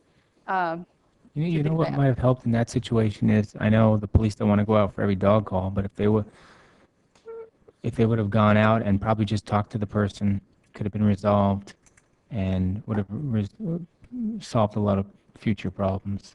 And I know the police will come out, Lauren, when someone is being attacked by the dog, by any dog, right? I hope so. Yeah, we respond on the vicious calls, but the truth is we go out on all these bark. They call us when they can't get anything but the recording. The police go out a couple hundred times a year on barking And they'll dogs. talk to them. Most of the time, the people haven't even tried to talk to their neighbor. But this is different because this is not a barking dog, this is loose dogs. Oh, but I mean on barking Right. dogs. Yeah. I mean, if it's after hours, they call 911 and they want the police to go tell the guy to Because shut the it dog drives you up. crazy, yeah. Yeah. I mean, and we go and we say, Yeah. have you asked the neighbor to? And most of the time people go, no, I don't know. I don't know the neighbor. I've never spoken to them. We leave notes on the door. I mean, I agree. I mean, it can be really a nuisance, but we have this contract with animal control to free the officers from, I mean, I guess we could have them citizens arrested. It is a disturbance of your peace. It seems to be a bit excessive for That's a a lot of barking work. dog, and so Yeah. I don't think the district attorney would prosecute in a million years, to be No. honest with you. But most times we get compliance. I mean, most time we tell people the dog is keeping someone awake or is really driving everyone crazy. Could you put it in the house? And I'd say the majority of times we do. Now, every once in a while, we find somebody who the people aren't home. There's no one to talk to. We've left notes. And those are the ones that animal control process generally, follows up on them. But, this county doesn't have a civil remedy where they can take the dog away from you. All there is, in the last county I worked in, if the dog didn't stop barking, they removed the dog. I think they do. I got a copy of the county's. Then and I don't know why we're talking about arresting people. Have the county take the dog from you if you can't keep it quiet. I think there's fines up to $500 that they can let. It takes multiple violations Yeah, before you starts get to off that with- point. With less than that. And I'm wondering, Kurt, under code enforcement, under noise, could a citation be issued for, Generally, probably not, because if we rely on the noise ordinance itself, it talks about duration, and it talks about, which is averaged over a 24-hour period.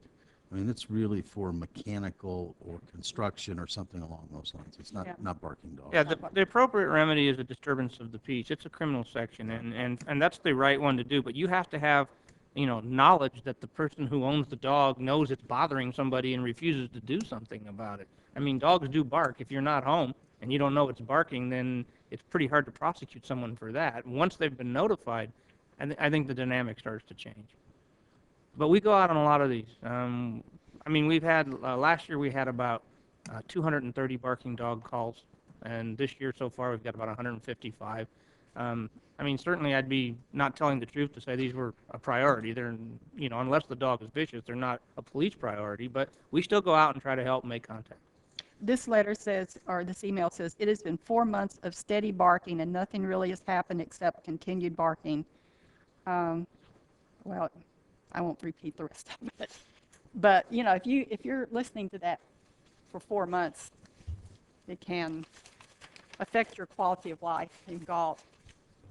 I phoned animal control personally after you talked to me, and I got a hold of somebody within 10 minutes and who said, hey, the policies are still the policies. If it's no different than the police department. If the citizen doesn't think they got good service, you should ask for a supervisor. And certainly, they have a barking dog recorded line. That is nothing. That's the only thing that's on that line is nuisance or barking dogs. So I think what we need to do is work on education so people put the information on the line. And don't just give up because you think you got stuck talking to a recording. That's why they have the recording, and they said they do follow up on it. I mean, I'm not Right. buying that they do, but that's what they're saying anyway. Barbara, did you say they have a form you have to fill out? They said that they would send this person a form to fill out. It took them a week, according to No. him, to get the forms. What would be then- nice is if we could get that form and scan it onto our website and have it available for people, and then they could just print it out and just mail it right in. Is that possible, Ted? Could we do that? That's a good idea. Anything's possible. Anything's possible. But I And- think there's two comments I would like to make. I think there will be an article in the newsletter, and I think to try and educate people, what happens is that people think that there's going to get an instantaneous response, and sometimes they won't. If the county animal control is bound up on a vicious dog or something, they're not going to get to you until they get through with it. They take a long time unless the person lives near you, the animal control officer. Then they're real quick. Yeah, and, so I think we need to work on that and educate people a little. I think we'll be better off. I think that's a good first step, and then if it gets out of control, we can look at it another way. But I think education, and I like Tim's suggestion about getting the form available and the signs up. See if that helps. The other thing I had that was rather important was at the last Sacramento Transportation Authority meeting, they are looking for an oversight committee for the new Measure A funds. And they're very specific about what kind of person qualifies for it. They want a professional in the field of municipal public finance and/or budgeting with a minimum of 5 years in a relevant and senior decision-making position in the public or private sector. A licensed civil engineer or trained transportation planner with applicable credentials in the field of transportation, project design, or construction, and a minimum of 5 years in a relevant and senior decision-making position in the public or private sector. And finally, a professional with demonstrated experience managing large-scale development or construction projects. So obviously, they don't want just a citizens committee, but just to let you know how this works, the board, of which I'm a member, we get requests for money for projects from the different jurisdictions, and we read them over, and the staff reads them over to see if they qualify for the money. But we don't actually go out and visually inspect it to see if they're doing what they say they're doing. And I think that's more what this oversight committee would do. That's why the qualifications are so high. So if we have anyone in Galt that would like to apply for this, I'll leave How about the Tom form. Molson? Pardon me? Tom Molson. You might, I don't How know. about Greg Holiday? Oh, yeah. That was that's pretty what much- he Greg's needs. too busy. What does it pay? Let's see, I don't see any. Sounded like she was Salary. reading your resume, though, Greg. But anyway, I will leave the application with the city clerk in case someone would like to do this. Because when you think about it, you know, with the Measure A funds, we're allocating millions and millions of dollars. And, you know, we sit up there just like we do here and approve it. But maybe at least the voters require this oversight committee, so they would like for someone to maybe go out and take a look. So that's available. One of the things that I do is when citizens bring their concerns to me, I try to share them with the rest of the council. I don't know what kind of action, if any, we would want to take.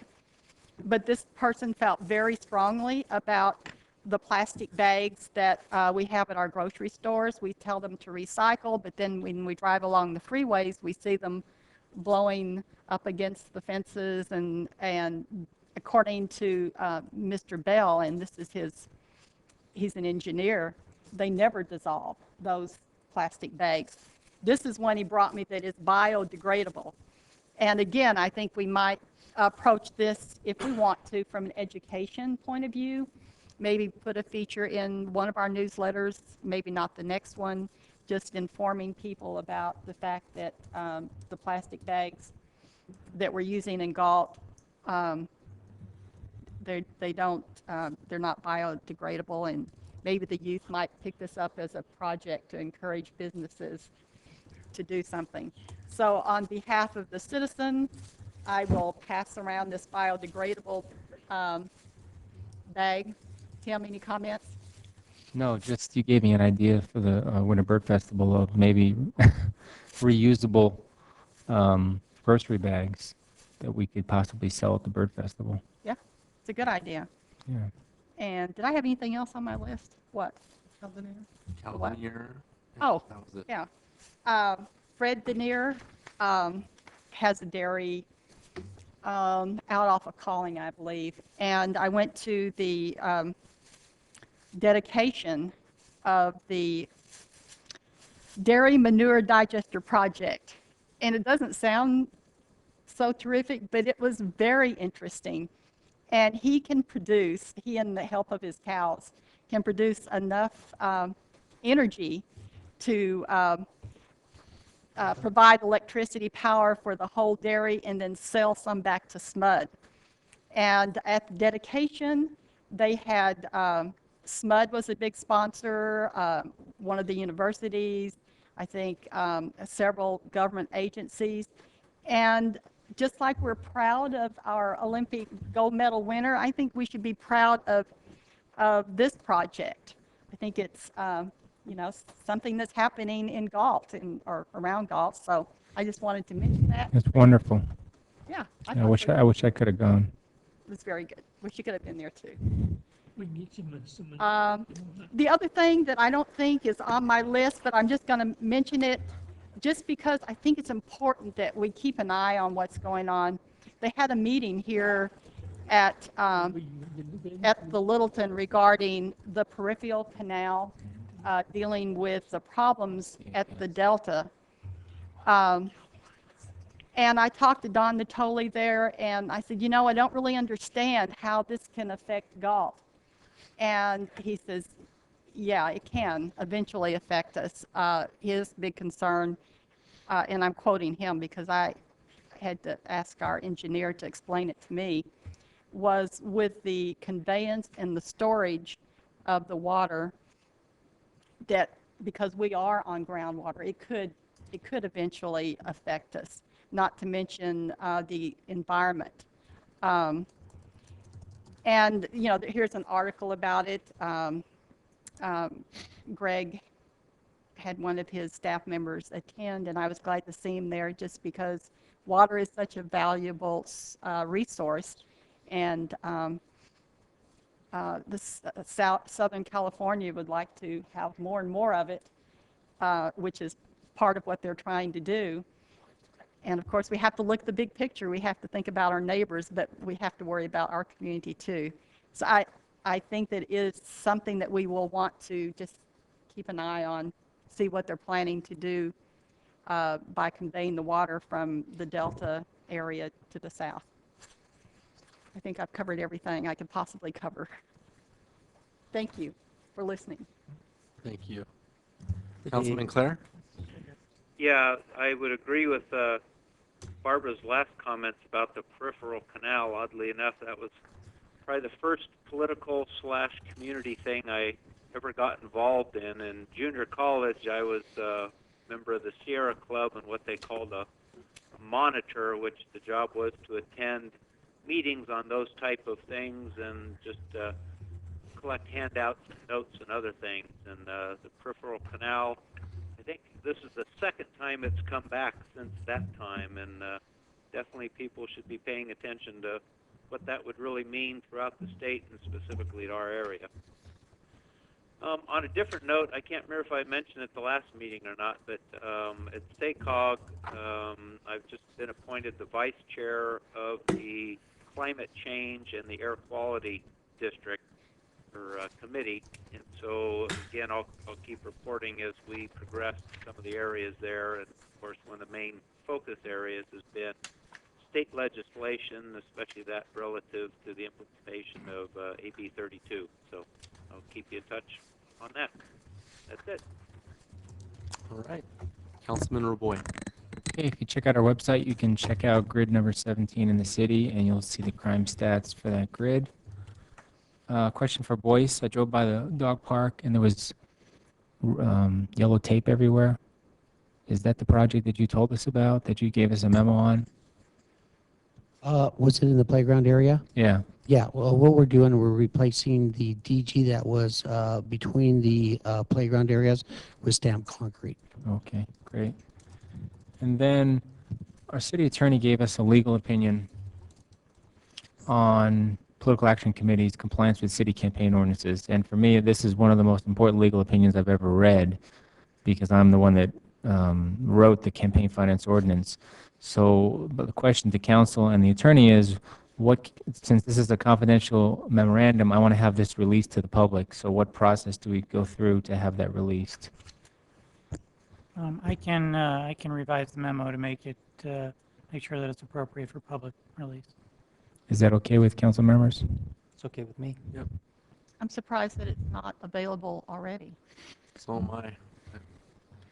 It's To be quite honest. It's fall under- confidential. Just for Well, educational purposes. Just typically, whenever I get a request from a council member for an opinion, my normal practice is to first produce it as an attorney-client memo to the council, unless it's something that I know is for public dissemination from the beginning. Great. The reason the document is so important because it's going to make the elections in Galt fair and equal, which is the way the initiative was designed originally. So it's a very important opinion. I appreciate the attorney working on that. That's it. All right. First of all, I wanted to talk about a meeting that Vice Mayor Haynes and I attended last week in Elk Grove.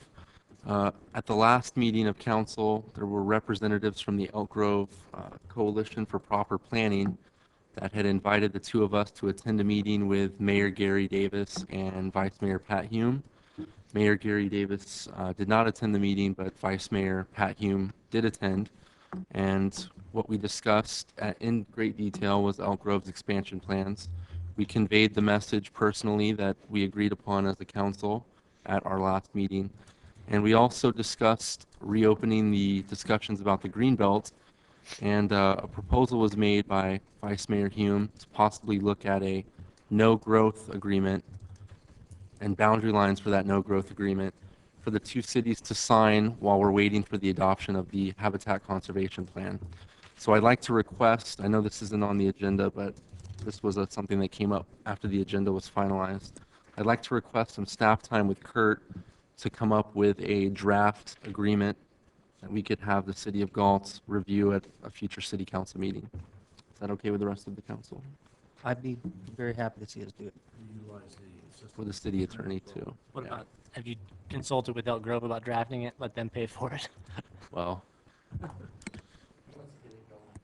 yeah, if we wait for Elk Grove to get it going, it'll never happen. So, I mean, I don't think it's going to take that long to draft the agreement. So, There's agreements already out there. I had given Elk Grove copies of agreements 8 years ago. So there's a lot of agreements already out there that just have to be kind of redesigned. we want this to really coincide with what the Habitat Conservation Plan is looking to accomplish in the South County. So, if that's okay with the rest of the council, I'll sit down with Kurt and possibly someone from the city attorney's office. Question, so it's only the Elk Grove and Galt, what about the county? Well, the agreement would basically leave the stewardship of all that land in the county's jurisdiction. So, They I should think really- that's what they've pushed for from the beginning. But they should be involved in the agreement then. Okay. Kurt, the one that we had put together a few years ago, would that be a good place to start? Well, there were two, and I don't know that either of them really, this sounds like it's a little bit more restrictive. I mean, it's very definitive on what the two cities will and will not do. Is that correct? It is. You have copies of agreements on Fairfield-Dixon and Dixon-Woodland and all that stuff. I mean, Yeah. I'm sure there's information out there, but we can certainly look at those as well, Councilmember Clare. Anything else, Daryl? Nope, thank you. Okay. Other than, it was great to be able to watch all of you streaming live. All right. Under my comments tonight, I had item number 1 was a sustainable energy program request for staff time and a presentation. Just going to go over real briefly some of the highlights of the program that I'm going to bring forward at next month's meeting. I'm looking to create a program that would encourage energy sustainability by creating a voluntary assessment district for residents to make qualifying energy upgrades to their homes. Some of you might be aware with similar measures that have been taken in the city of Berkeley. Really, what I'm looking to accomplish is to create a financing district that mirrors some of the financing districts that were created in Southern California to bury overhead utility lines, where residents basically agreed to join a district to pool their money together to bury the overhead utility lines, and they paid it back over the next 20 years on their property taxes. So that's what I'm looking to do, is to create a voluntary program to do that. I'm also wanting to make a step that would require a minimum percentage of all new homes to be constructed in this community to be constructed in accordance with SMUD's Solar Smart Home Program, which is a very effective combination of solar features and energy efficiency. I'm also looking for the City of Galt to create a formal application for new energy block grant funding to offer incentives for developers that choose to build even higher percentages of SMUD's solar smart homes in their developments. I want to try to make this program as palatable for the building industry as possible. So from looking at some of the application requirements that are being proposed for the new energy sustainability block grant funding at the federal level, it looks like our programs, if we adopted what I'm proposing, would definitely suit what they're looking to accomplish. But one of the key components of that energy development block grant is that cities of over 30,000 residents would be primary applicants. Cities that were below 30,000 would have to apply directly through their state. So if this program is authorized at the federal level, it would be great for the City of Galt to already have a program in place waiting for state funding through this grant to implement the program. So I'm just requesting staff time. I'm probably going to need to work with Inez to finalize the financing program that I've put together to make sure that it fits her seal of approval. And I'm also looking to work with Kurt, just briefly, to cover some of the future expansion areas. If that's okay with the rest of the council, I'd like to do that and bring it forward at our first meeting in September under presentations. Sounds great to me. It's the wave of the future. Other cities all over California are looking at these options, and this would work out real well with the new government program. We just need to be funded by the feds. I think it's an excellent idea. Barbara? I think it's a good idea. Okay. Any comments, Daryl? Nope, sounds good. All right. You're only allowed one new program per meeting, so we're going to have to end it now. Well, the other one, it's just an update. I'm still trying to find out exactly what monies we would qualify for under President Bush's new home ownership preservation plan. I'd like to make that a component of my mayor's plan to strengthen local families. So I'll be bringing that back at the second meeting in September. So we'll split them up. And on a side note, I just wanted to again reiterate to Councilmember Claire our condolences. His father recently passed away, and I conveyed this message to him earlier this week. I know his dad is certainly proud of everything that he's accomplished and the hard work that he does here in this community. So Thank you. with that, we'll move for adjournment at 10:04. Oh, yeah.